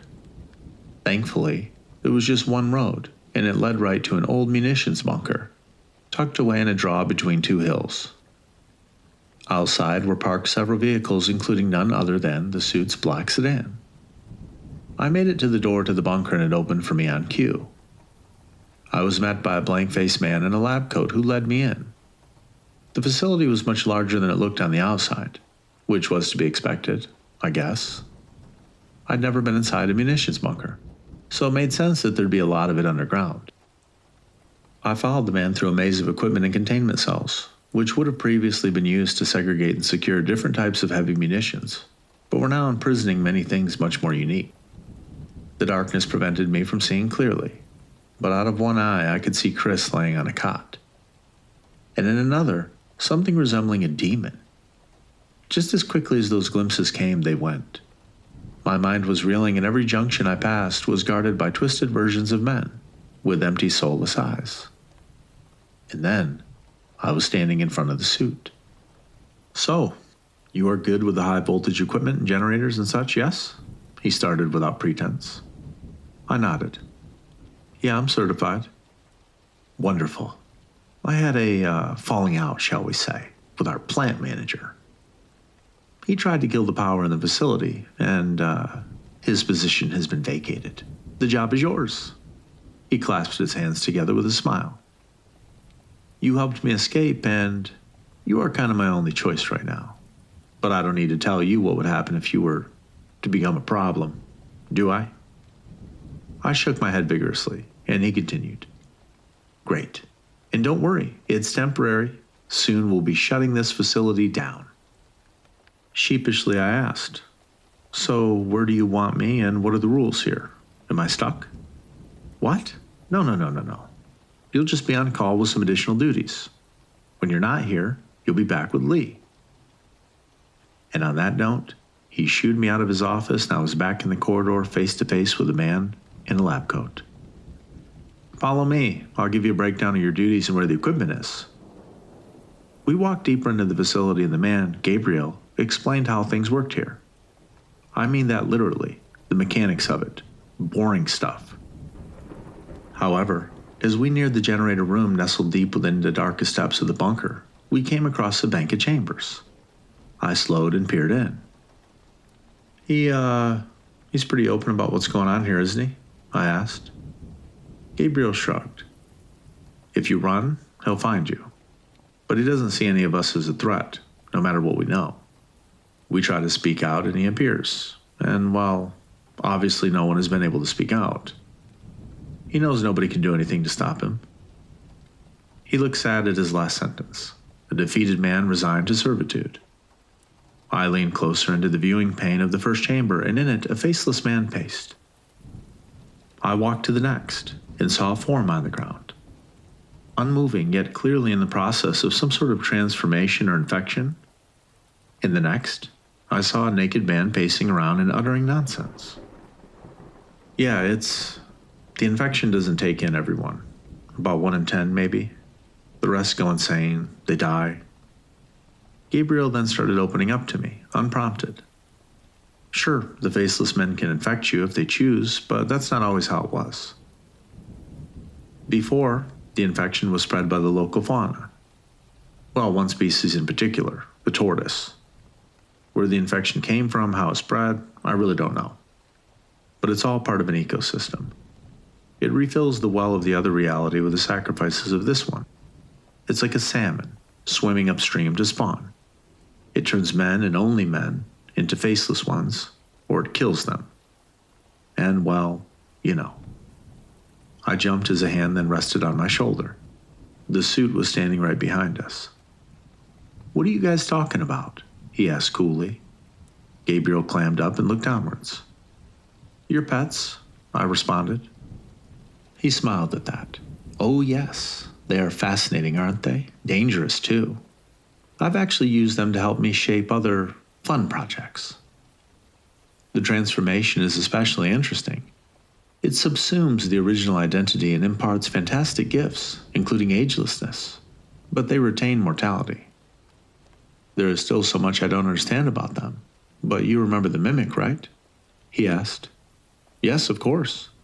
That's my pride and joy. Directly inspired by these wretches, he scoffed. You mean you didn't create them? You didn't create us? I asked innocently, trying to see if he'd bite. His face reddened. I've created something better than you both. It just needs a little bit of tweaking before I release it, and then I get to watch the fall of everything my dearly departed brothers and sisters ever loved. Oh, I can hear the wheels spinning in your mind now, the realization. But I also know, just as you do, that you can't stop me. At once I was frozen and a familiar burning sensation shot up my arms. I could see Gabriel was motionless. Time itself stopped. Don't you ever compare me to my siblings. Never. They were jealous of me, so they imprisoned me. They subjected me to endless torture at the hands of those. His hand then shot out, pointing to the faceless men. Those demons, and cursed humanity with the burden of sustaining my eternal prison with their own flesh and blood through the disease. But this isn't the only place where that's true. Oh no. It takes a lot of blood to sustain that prison. A lot more than can be found out here. He then caught his breath and began to calm, just as my inability to breathe was about to cause me to black out, and then he released me. I gasped and fell to the deck, followed by Gabriel. My siblings created humanity and all the rest, but I uplifted you. For that I was cursed with eternal suffering. I was humanity's greatest champion, but no. My siblings' hypocrisies and cruelty could not tolerate it. I uplifted you, and they burdened you with cruelty to match their own to spite me. Then, and he began weeping now. Then they tortured me until I'd become as lost and monstrous as they. That rage sustained me. I honed the powers we are imbued with over an eternity. I bent one of their servants to straddle the division between this reality and the prison to my will, and forced her to release me when they'd become complacent. Then I committed them all, my dear brothers and sisters, to the void, an eternity not of suffering, but of maddening nothingness. In that way, you could say I'm quite merciful, but it doesn't matter now. I'm over it. It's almost over. His calm demeanor and smile then returned. You shouldn't ask questions like that again, rookie. I might find I don't need you after all. And on the other hand, serve me well and you may survive as a favored pet among my new dominion. I struggled to suppress a thought that was screaming in the back of my mind. This plan relies on compliance of the very people he wished to destroy. Each person he tells complicates it all and increases the chance of it all coming down. He smiled, clearly able to hear me. Oh, no. That's where you're wrong. There's nothing anyone can do to stop it. Many have tried, and all have failed. Fight until you can't. I know these rules are getting a little more nebulous than the first, but this is intentional. As you go through life, age, and climb those social ladders, things get more complicated. It becomes less about following arbitrary rules blindly, and more about incorporating the ethos of those rules into your being. The more important the rule, the more it needs to become second nature. Resilience. In the course of everyone's lives, we face setbacks. The cold hand of reality will knock us to the ground and will beat us down until we give up. Or until we fight hard enough to get up. Or until we get lucky, or until we use our trickery, or our speed, or our claws, metaphorically. That defeat can happen again and again and again. The main point here is how you recover and push on despite hardship, how you adapt and overcome. What matters is how resilient we are in the overwhelming face of defeat. You can get beat down 7 times in a row, but you need to get up 8. You need to rise again and continue the fight. Never accept defeat. Fight until you can't. I know he is up to something, the suit said, frustrated. I just don't know what. He glanced at me. What do you know? I haven't spoken to him much since he got back from the hospital. I'm not sure. Why does he interest you all of a sudden? I asked. And he sighed. Intuition. It's in my nature. I've watched people try to betray me for so long that I can sense it coming. Michael has a small chance of making it more annoying than normal, however. He knows too much. I bit my lip and tried to concentrate on the slight stench of mildew in the air, indicative of not quite adequate pumps for the bunker. I don't trust him. I sense something. He was and is hiding something from me. I just don't know what. Then he waved his hands, beckoning me to leave. That night at the shop, I was crowded into the bay, under an incapacitated M1 Abrams with Lee, Mikey, and Sarah. Listen, it's worse than I ever thought possible. That mimic we hunted a while back, that was his prototype. I think the whole reason it got loose was because the previous plant manager felt he had to act and cut the power causing the mimic to escape. I shuddered. It replaced Chris in less than 2 minutes without so much as a sound. There's no telling how bad that can get once the suit perfects it, or just decides to release it as it is. He wants to destroy humanity because he's a delusional nutcase. He told me Prometheus' story to try to get sympathy from me. And I almost believed it. I was shouting now. Sarah looked down at her feet and took a deep breath. Actually, he might not be lying about that. All three of us looked at her dumbfounded. You saw what the faceless men do to me every time I'm used as a sacrifice. Imagine that for eons. That was the suit's fate. Tortured, but not able to die. He is immortal like me, you know. Imagine that suffering forever. No wonder he is where he is. You sympathize with him? I asked her, confused. She then held up a hand. No, I just empathize. Don't judge me. You don't know what it's like to be conscious while demons feed upon you, causing just as much pain in the beginning as in the end.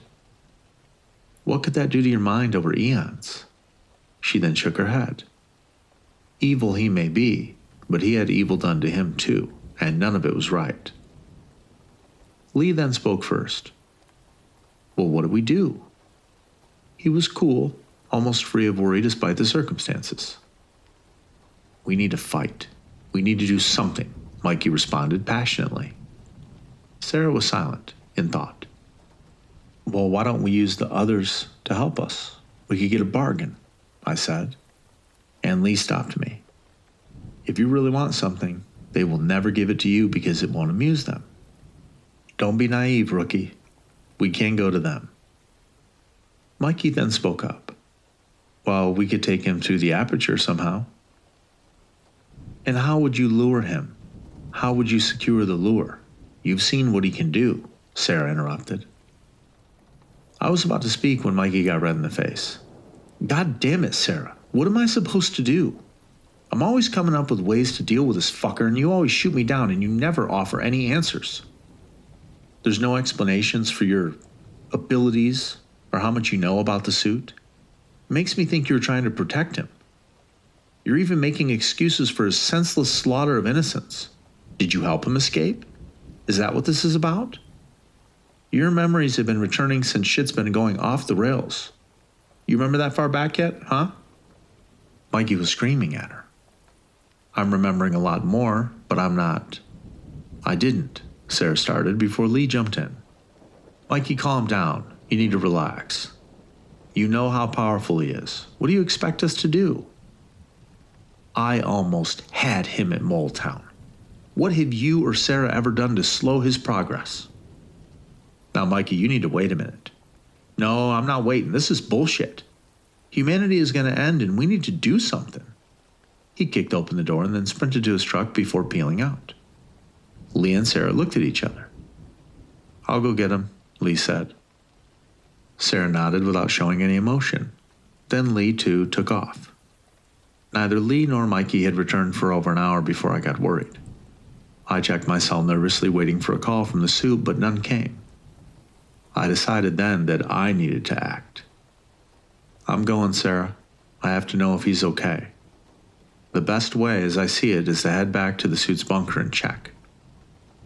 I grabbed my tool bag, planning to use preventative maintenance as a pretext for returning so soon. And Sarah looked at me with a sad smile. "Okay, just be careful." I turned to leave and paused. "Do you remember anything else about the suit that could help me before I leave?" "No, this is how it needs to be." I could tell she was lying, but I didn't press it. The suit wouldn't be able to read my mind and figure out whatever she was up to if I didn't even have a clue. If I didn't know anything else than I already knew. I shrugged and left. When I pulled up to the bunker, I could see both Mikey's truck, clearly marked with a white E75 bumper number, parked haphazardly near the entryway, and in the place of the suit's car was Lee's own vehicle. I walked over to the bunker door and keyed the code. When it opened, I found myself face to face with one of the disfigured guards. "I just came back for some preventative maintenance. I don't know if the last guy kept up to date with all that needs to happen to keep the generators up. We wouldn't want to have a power outage or anything again, would we?" The guard grunted and stepped aside, letting me pass. I stalked through the cramped hallways, peeking into each cell looking for any sign of Mikey or Lee. Contrary to my expectation, I ended up finding them in the suit's office. I was down the hall and still out of sight, peeking from the shadows, and what I saw caused my heart to sink. Mikey was bruised, beaten, and being held in the suit's temporal grasp. Mikey was unable to move, and only the barely perceptible muscle tension indicated he was in immense pain. "Lee, I'm so very glad you are on my side and that you caught this snake before he could annoy me any more than he already has." The suit turned his gaze to Mikey. "Nice trick at Moletown, by the way. Lee told me all about it. The only question now is what to do with you, you traitor." The suit seemed genuinely elated at the prospect of punishing Mikey. Lee smiled and glanced down. "Well, you could give him to the mimic, or maybe put him with one of the faceless men." The suit rubbed his chin.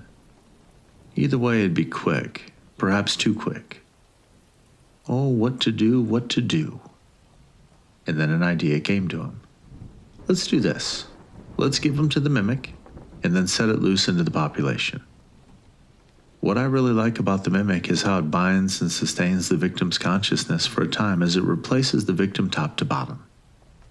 Mikey will be able to watch helplessly, while his consciousness slowly fades to nothingness, as his stolen form ushers in the end of humanity.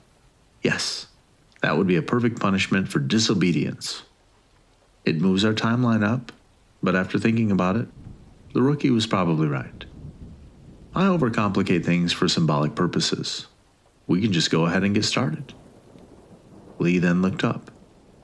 "Perfect, that sounds good." I darted down the hallway as Lee escorted a defeated and bound Mikey, now free of the suit's power, up to the mimic's cell. I knew I didn't have any time to act, and only one idea occurred to me. I headed down to the depths of the bunker, towards the cells of the faceless men, towards the generator. I rushed forward, careful to slow down as I passed hideous yet powerful guards in a vain attempt to not look like I was in a rush. I'm sure I looked pale, and if any of the guards could read a human face, I'd be screwed. But they couldn't. I had the protection of the suit for now, but I was about to blow through all of his goodwill. I opened the final door between me and the faceless men's cells, and was met with a terrible blow to the face. My vision blurred, and I saw stars, and there before me was Gabriel. "I knew you'd be a problem. I told the suit. I told them you'd try to do something slick. You think you can eavesdrop and not get noticed? We have cameras everywhere." I dove forward for a tackle, and Gabriel sprawled, demonstrating far more physicality than a man his age had any business having. In the course of his sprawl, he drove my face straight into the concrete floor. I almost blacked out from the pain. I managed to grab one of his ankles and pushed off the ground with all my might, twisting to lift him off his feet. It worked, kind of. He went to the ground and I was up, struggling to maintain a dominant position. I was only able to land 2 hits before Gabriel delivered another devastating blow to my temple, causing my legs to buckle and me to collapse on top of him. I struggled for breath, struggled to stay conscious, and somehow was able to escape Gabriel's defensive guard and stand back up in an unstable boxer stance. Oh, come on, rookie. I'm not even breathing hard. A perk of following the one true God. You're done. It's over. A new dominion is upon us. I lurched forward with a jab which Gabriel easily blocked, and then he shifted into a counter-strike to my solar plexus. I collapsed, unable to breathe at all. Stay down. If you make me kill you, you won't get to have any fun with the suit, and we can't have that. The monster of a man continued to talk, though through the ringing in my ears and my semi-delirious state from repeated blows to the head, I only caught bits and pieces. Something about the coming of an end, the fickle and amoral carelessness of gods, the worship of chaotic impulse. I don't know. I couldn't make sense of it. I made another attempt to move, and Gabriel delivered a blow to my side more powerful than the rest. The kick was accompanied by an inaudible crack, as at least one of my ribs broke. I collapsed, unable to think or move as my vision started to dim from the pain. Gabriel walked to the wall and picked up the phone. He punched in a number, and almost immediately I could hear the suit's voice. Smiling, Gabriel spoke. You need to come down here. I have an offering for you. Never leave a fallen comrade. This is it. This is the end. The last rule. The most important and the longest. If you haven't heard the others, do so now, or else none of this will make a lick of sense. The cold concrete pressed against my cheek helped me to cling to consciousness. Barely. I'd been careless. I'd acted without thinking, and now I'd pay the price. We'd all pay the price. My thoughts drifted to Lee's treachery. We never had a chance. I then thought about Sarah. How could she have let us fail so miserably? Why didn't she want to help? One moment she seemed loving and supportive, the next cold and distant. At one time, wanting to act, the next avoiding confronting the suit at all costs. I felt betrayed, abandoned. Mikey. And then I thought of Rule 12. Never leave a fallen comrade. Mikey. Pulling my knees to my chest, I placed my palms down flat and began to rise. I got into a crouch tentatively and found my feet surprisingly functional, even as a shooting pain emanated from my broken ribs. Gabriel wasn't facing me yet and hadn't heard me stand. I looked to the cell door just past him, whose viewing window contained a faceless man who had pressed itself against the glass. In the faceless man's void, I was treated to images that made little sense, all but one. An image of a guard punching in the code for the cell door, and the digits were clearly visible. And that reminded me of rule number 11, fight until you can't. I launched myself at Gabriel with the last of my strength. I caught him by surprise, slamming him into the cell door. Dropping my level, I gripped his waist like a vice as I attempted to key in the 3-digit code before he could process what was happening.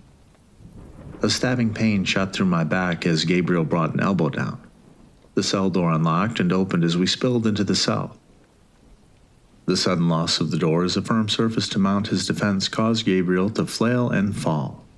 We sprawled out as the faceless man descended upon Gabriel.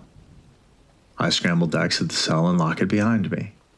The faceless man made no effort to stop me as it fed on Gabriel. A wonderful approval of my ends. Gabriel's shriek slowly ebbed and then ceased altogether as he was consumed by the void. Still struggling to breathe and stay standing, I made my way to the generator. The door behind me, which led to the rest of the facility, creaked open ominously. Expecting the suit, I turned. And there stood Lee. Hey, Rook. All the hell with you, you traitor, I gasped through the stabbing pain in my chest. He sighed. Easy, easy. We don't have much time. Sarah said you were on your way. We have to go. Mikey's counting on us. Everyone is counting on us. Wait, what? My anger melted away, replaced by guarded confusion.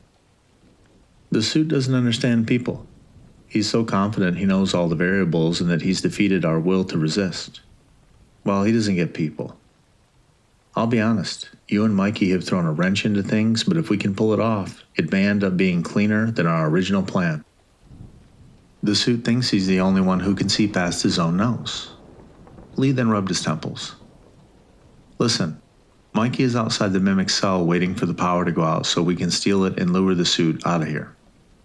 I want you to get up there and let Sarah in. I'll cut the power and then head up.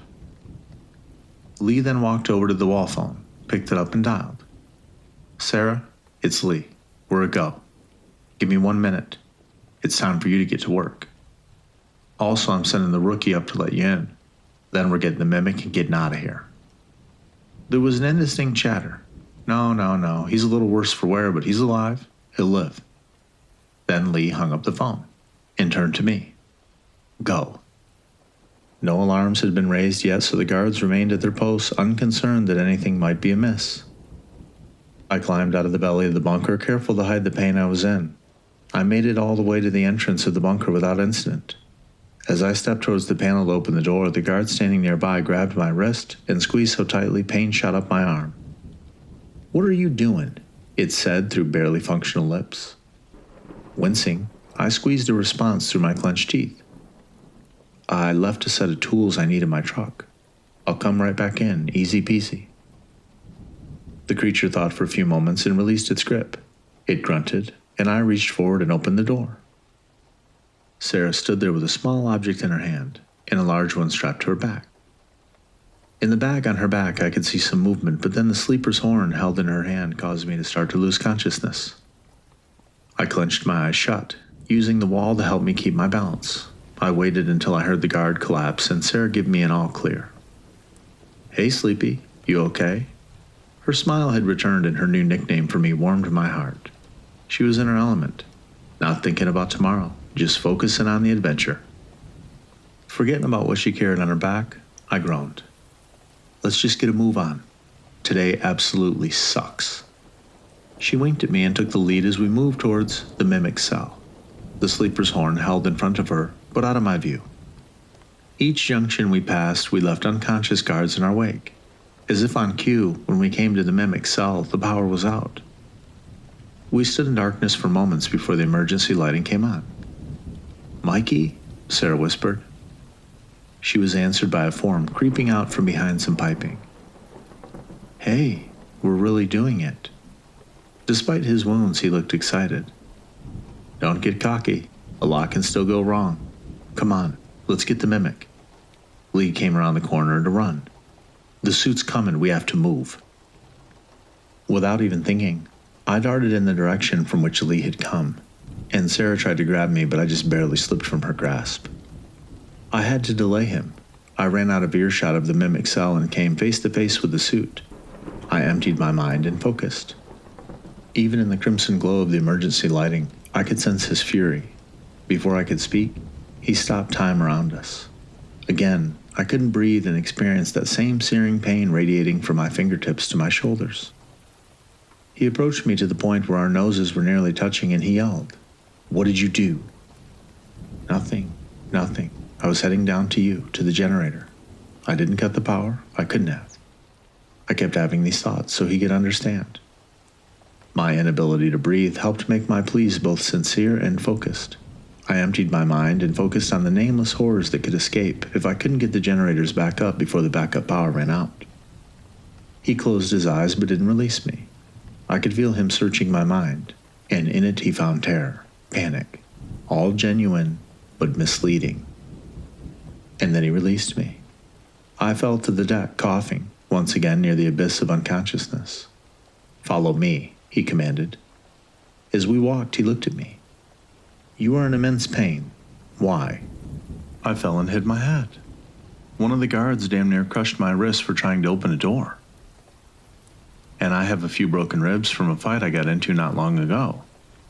The girl in my dreams just keeps giving me mixed signals, and you also nearly choked me to death. Today is just not my day. We continued walking towards the cell and tried to suppress a reflexive prayer that Mikey, Sarah, and Lee had been able to escape with their prize. My suffering and sincerity must have amused him. He briefly smiled before his eyes rested on the collapsed, unconscious form of a guard. Then his eyes drifted over to a corpse of a desert tortoise, laying inside the otherwise empty cell that was supposed to house the mimic.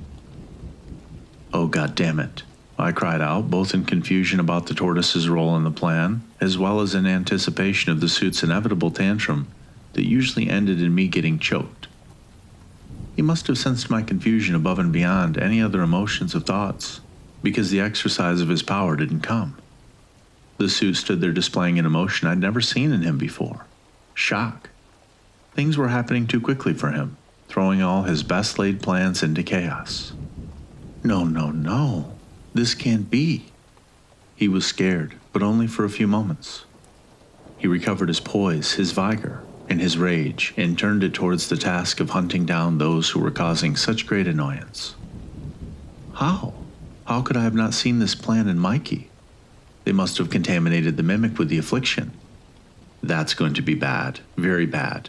It will imbue the mimic with powers it shouldn't have.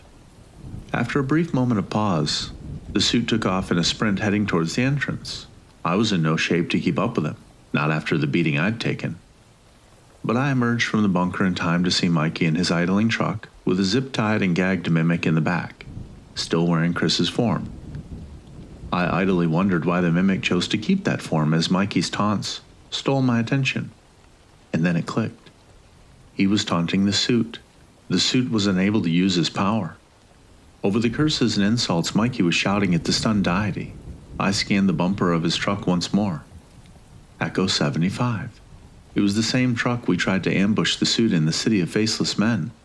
The same truck that housed the artifact I recovered from the Faceless Men we'd shot. The same artifact they carried to shut down the suit's powers, and it inhibited the mimic as much as it inhibited the suit. I was completely out of the suit's mind at this point, literally and figuratively, and he shouted a frustrated curse and ran to one of the utility vehicles, hopped in, and fired it up. As he did, Mikey took off, beginning the chase. I stood there exhausted, watching the vehicles race off in the distance. Well, what do I do now? Nobody wants to let me in on the plan. They're just going to let me bumble through it all. That's cool. "We told you and Mikey only what you needed to hear," Lee called out. "Hey, Sleepy," I then heard, and from a hiding place behind the bunker walls, both Sarah and Lee emerged. Lee looked pale from the exertion and stress he'd experienced so far in keeping up the lie. Sarah looked a little sickly, red in the eyes and flushed. I felt a stab of fear I didn't imagine I'd feel for her. "Sarah, are you okay?" She shrugged it off. "I'm fine, just tired. It's been a busy month." She smiled sadly. "Listen, we need to get going if we were going to pull this off. Sorry about not filling you in, but to be honest, Lee and I were prepped to do all this by ourselves. You and Mikey are just adding a welcome bit of confusion to the mix. Sorry for that, by the way, but you can't be too careful with a mind reader." "Okay, fine, but will you finally let me in on your guys' plan?" "What was that? What was with the tortoise?" I asked, exhaustion sapping the normal sarcasm I'd choose after having been lied to multiple times by a pair who schemed behind my back. "Well, we want the suit panicked, agitated so he'll make mistakes. The tortoise seems to have helped. As for the plan..." Lee and Sarah then looked at each other, before Sarah's vibrant smile returned and she held up a map. "Mikey doesn't have a map." She tossed it into the dirt. I was in disbelief. "You're going to lead the suit back through the aperture? How the hell will that work?" Lee spoke first. "Well, we've never told him it oscillates. Through careful omissions and half-truths, he still thinks it's entirely constrained with the impact area of the northern ranges. That's the entire reason he arranged to have the ranges set up the way he did to begin with. But he's not very patient. He didn't see the aperture move. We did, though. When we were tasked with mapping the other side, we mapped this one too." Okay. But even if we can get him to pass through the aperture, how do we seal it? I'm assuming Mikey will come back via the heart, but what if the suit corners him?" Sarah then cut me off. "We have a plan, hon, and it'll work. It has to." She then coughed. "We're going to go get him and make sure the job gets done, whatever it takes." We loaded into Lee's truck and headed towards the city of faceless men. As we approached it, something clearly was wrong. The entire city was bathed in darkness. I felt uneasy given my previous experiences there, but the exhaustion, pain, and adrenaline helped to dull my anxiety. Our headlights helped drive the faceless men back into the shadows as we headed deeper into the city, until we came to a central courtyard. The good thing about the others is that they are pretty punctual, Lee said, and he checked his phone. Looks like Mikey made it. He sent me a text that he was entering the aperture with a suit in pursuit, and he chuckled at the rhyme. He continued, I think it's actually an object that's up there on some ancient trajectory. They get close enough to Earth every month to exact their toll on us according to some completely alien imperative. Just a theory, mind you. Lee then took a deep breath. Rook, I'm sorry I was a total dick to you. If you see my son, please let him know his daddy loves him more than anything else in the whole world. I never gave up on him. But I had no choice but to do what I'm about to do. The only thing that kept me alive was the thought of seeing him again. The only thing strengthening me against what comes next is the hope that maybe he will be returned to live in the world we will give him. Tell him his daddy loves him. Lee, what are you talking about? He locked eyes on me and continued with stern determination. Rookie, look up. I complied with the command on instinct, and then blackness. Then nothing. What followed as I came to was a collection of incoherent memories. They were jumbled all about as if time were meaningless. I saw Sarah and Lee, eyes downcast, as we went into the generator room for the city, myself trying desperately to make eye contact. Careful not to touch them so that the rules would be followed. I remember myself smiling. I remember a few tears running down Lee's cheeks as the thing that took control of my body told him something about his son while sneering. Then, before a flash of light returned to me, I could hear the other that had possessed me to speak. You've won the wager. We will do what you ask. Then, all at once, I had control of my faculties once more.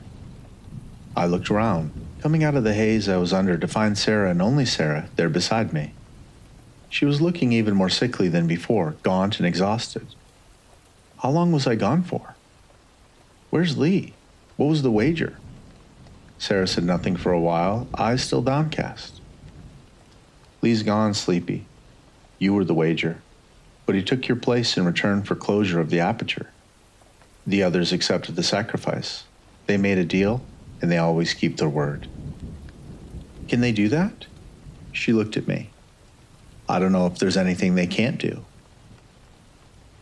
We sat there in the still idling truck in a moment of numb silence for the cost of the day's work as she reached over and handed me the radio's microphone. All right, I'll let you do the honors. We aren't done yet.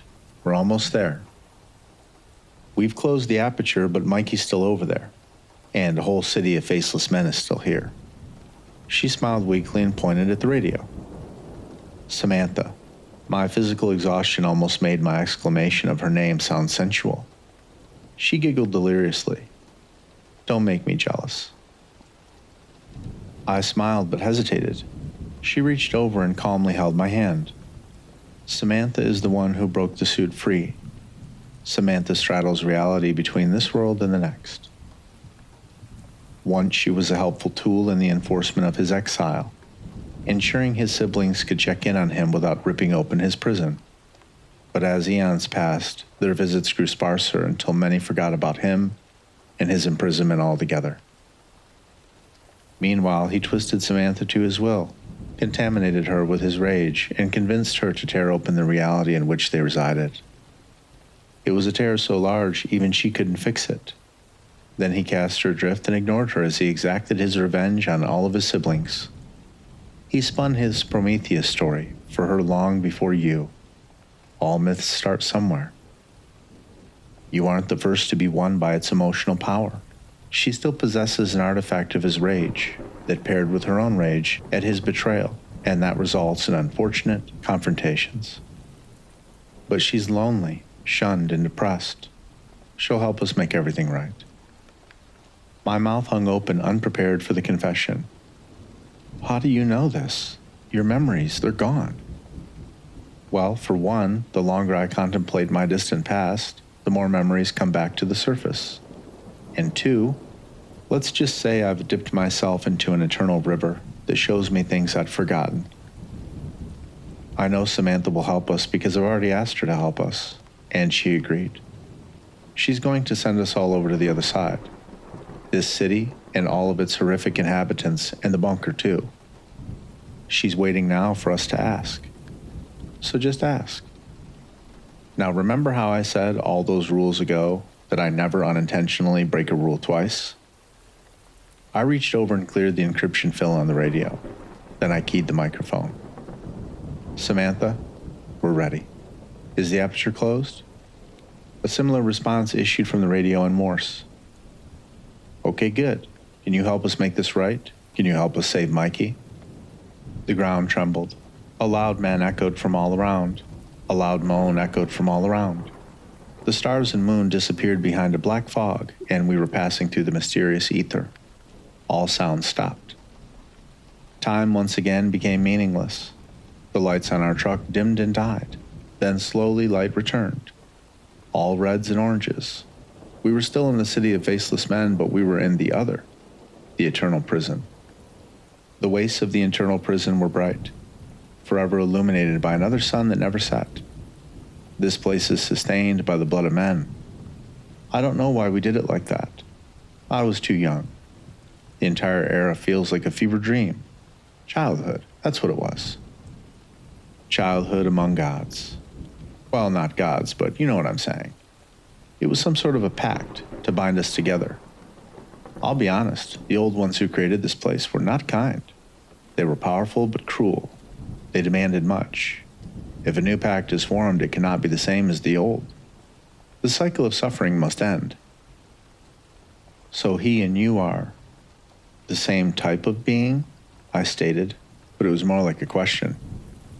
Oh yes, and the reason I've avoided him is that I've always felt he'd notice me on sight, though only recently I've come to know why. He spared me the fate of his siblings and cast me adrift. She looked exhausted now. Enough. We need to find Mikey. We need to find Mikey and get out of here. That's all we have left to do. Never to leave a fallen comrade, right? Hoorah? She added the last part sarcastically, and it gave me a chuckle. False motivation is better than no motivation, so I put the truck in gear, and we headed to our next destination, the Spire. We pulled up to a scene of chaos. Mikey's truck had wrapped itself around a bone spire, while the suit's vehicle rested, overturned, not far off. The remnants of an intense chase. Mikey was in bad shape. Blood oozed from multiple cuts, and it was clear his leg was broken as he dragged himself along the ground, toward the spire and away from the advancing figure. Not far away was the twisted corpse of the mimic. The advancing form held the tire iron. It was unmistakably the suit. His clothing was torn from the wreck, but whatever wounds he had sustained had healed completely. It must have been the only power he had that wasn't muted by the artifact, presumably still resting in Mikey's truck. The suit started. You really have set me back here, Michael. I have to be honest, I'm a little irritated. I didn't want to come back here. That was a good trick, you know. Very tricky Mike. I didn't even know the aperture moved. He let out a barking laughter. Now, after I'm through with you, I'm going to have to go find it. What a pain in the ass. You know I can't leave through the heart, right? Good old Warden won't let me. I'll let you out, though. Just not me. He took a deep breath. And what was the deal with that tortoise? You really gave me a scare, didn't you, Tricky Mike? If you'd exposed the mimic to it, well, that would have been bad for everyone. But the mimic is dead, and an exposed mimic wouldn't be able to die. So what was the point in that? Who got exposed? Lee? He chuckled. Doesn't matter, I guess. Just another faceless man in the making. Okay, enough talking. Time for you to die. He strode forward and raised the tire iron. Dad, stop, Sarah shouted. And not for the first time in our relationship, my jaw hit the floor. The suit froze, and his head swiveled inhumanly fast, and Sarah turned to me. Listen, Sleepy, Our adventures have been one hell of a lot of fun, but all good things come to an end. She leaned in and gave me a kiss on the cheek. I'm going to talk to him while you get Mikey out of here. I'm going to stay with him here, either until he is redeemed or until humanity's end. I could see clearly now a change was overcoming her. Her symptoms, the tortoise. It hit me all at once. That eternal river she dipped herself into. It was the ancient affliction. She'd exposed herself in order to become something more. No, come on, there has to be another way, I whispered. Please tell me you didn't. Why would you? We were supposed to walk out of here together. I know. It's okay. Everything's going to be okay. This is how it has to be. Redemption and peace require sacrifice. As long as he is free to roam here, he might find a way to escape. He can outwit the faceless men, even with their abilities.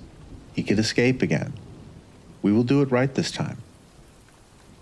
I will remain here to watch over him as those who imprisoned him refused to do. It is a responsibility I am willing to shoulder, that the old ones in their narcissism weren't. And this transformation is what's needed to make that happen, so I can be the one with this prison and all those who ensure its integrity. I'm only half deity anyway. I had to be strong enough. She then took a labored breath. He really was one of humanity's greatest allies, before the fall. He was good. Or as good as our kind could be. He was also very powerful, and still is, honestly. I'm not strong enough without entering the ecosystem, the eternal river, without shouldering the burden of the affliction. The heart alone is not enough. This place requires a mind, too. Plus, the affliction only kills men. It only creates faceless men out of men. She smiled weakly, and she was growing weaker as the transformation progressed. Go. I held her eyes for a moment and then moved.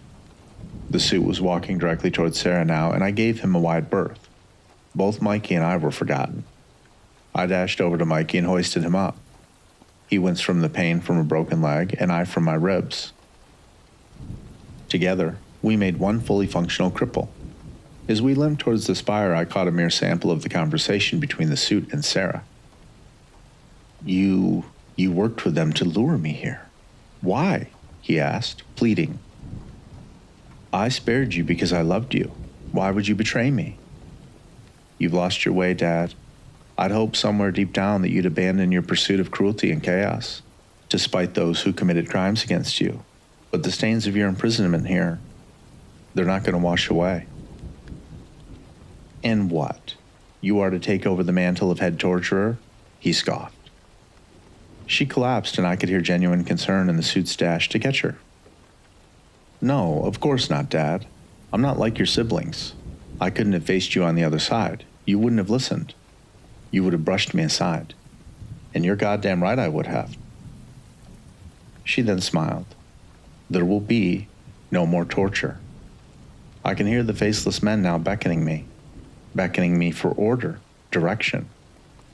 A counter to the chaos you have brought. I can hear them. They will no longer torture you. As I transform, my control over them in this place will grow and you will remain untouched. But you also cannot roam free in the world. We have all the time we need to work through this together, to find redemption. But you must find redemption. This is a new covenant. The old ways are dead. I didn't catch the rest of what she said. Mikey and I stumbled out of earshot and descended into the spire. We passed several faceless men who simply watched us and let us pass. Sarah was in control now. I whispered one last goodbye as we pierced the heart and tasted the complete and overwhelming pain as the heart tore us atom from atom and returned us to our world. Mikey and I dug our way out of shallow graves somewhere out past where the city of faceless men once existed, replaced now by emptiness. Our wounds were gone as the heart had rebuilt us whole, but I, for one, could still feel the pain of oblivion. Now we were faced with a very long walk back to the cantonment area. Thankfully, even though we didn't have a map, we could see access roads in the distance. We just need to make our way there and head south. It was morning, a cool, Refreshing wind caressed us, a consolation for all we'd endured and all that we lost. We said nothing. After an hour of walking, we came to a jeep stuck in the sand. 3 forms continued their eternal task of trying to free the jeep. I didn't try to avoid them this time.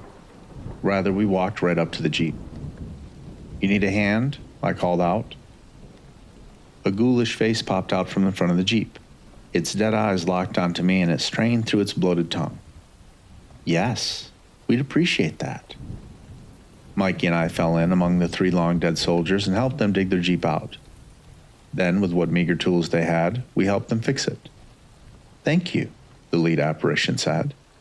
"Thank you very much." We rode in silence over the barren plain as the 3 lost souls drove us to the edge of the access road. We hopped out and I walked over to the driver's side of the jeep. "Hey, is there anything else we can do to help you free from this cycle?" "No, you've already freed us. Compassion. Redemption from your prior cowardice." The last bit that the ghost had said stung as I remembered my fear at our first meeting. Then the creature saluted and pulled onto the main access road, fading to nothing as if they had never been there to begin with. And I remembered to never leave a fallen comrade. In the end, this was embodied by Sarah's steadfast determination to redeem a father who once was. It was her stubborn refusal to abandon him and her rejection of a perpetual cycle of horror. It was also her offering to Samantha for closure, to wash away the sins of the past. For me, it was Mikey. Perhaps in some small way it was also those lost souls in the desert who'd never given up hope of rescue and clung to their non-corporeal existence. And for Lee, it was his son. Sometimes adherence to this rule leads you to destruction, but it can also lead you to redemption and a meaning greater than yourself if you are willing to shoulder the burden of the requisite sacrifice. We eventually made it back to the shop. It was surreal in its normalcy, quiet and peaceful. Sarah's stuff still decorated her workspace. Pink Craftsman wrenches, now an artifact of someone who was long gone. The coffee Lee had brewed before the final chapter kicked off was still sitting there in the pot, unconsumed, and on his desk was a photo of his son. I was numb to it all and had no idea how we were going to explain these things. Then, I noticed something out of place. A printed article from that morning was resting on my desk, and I picked it up. It read, "Missing 7-year-old boy found in good health after 3 years. No clues in disappearance."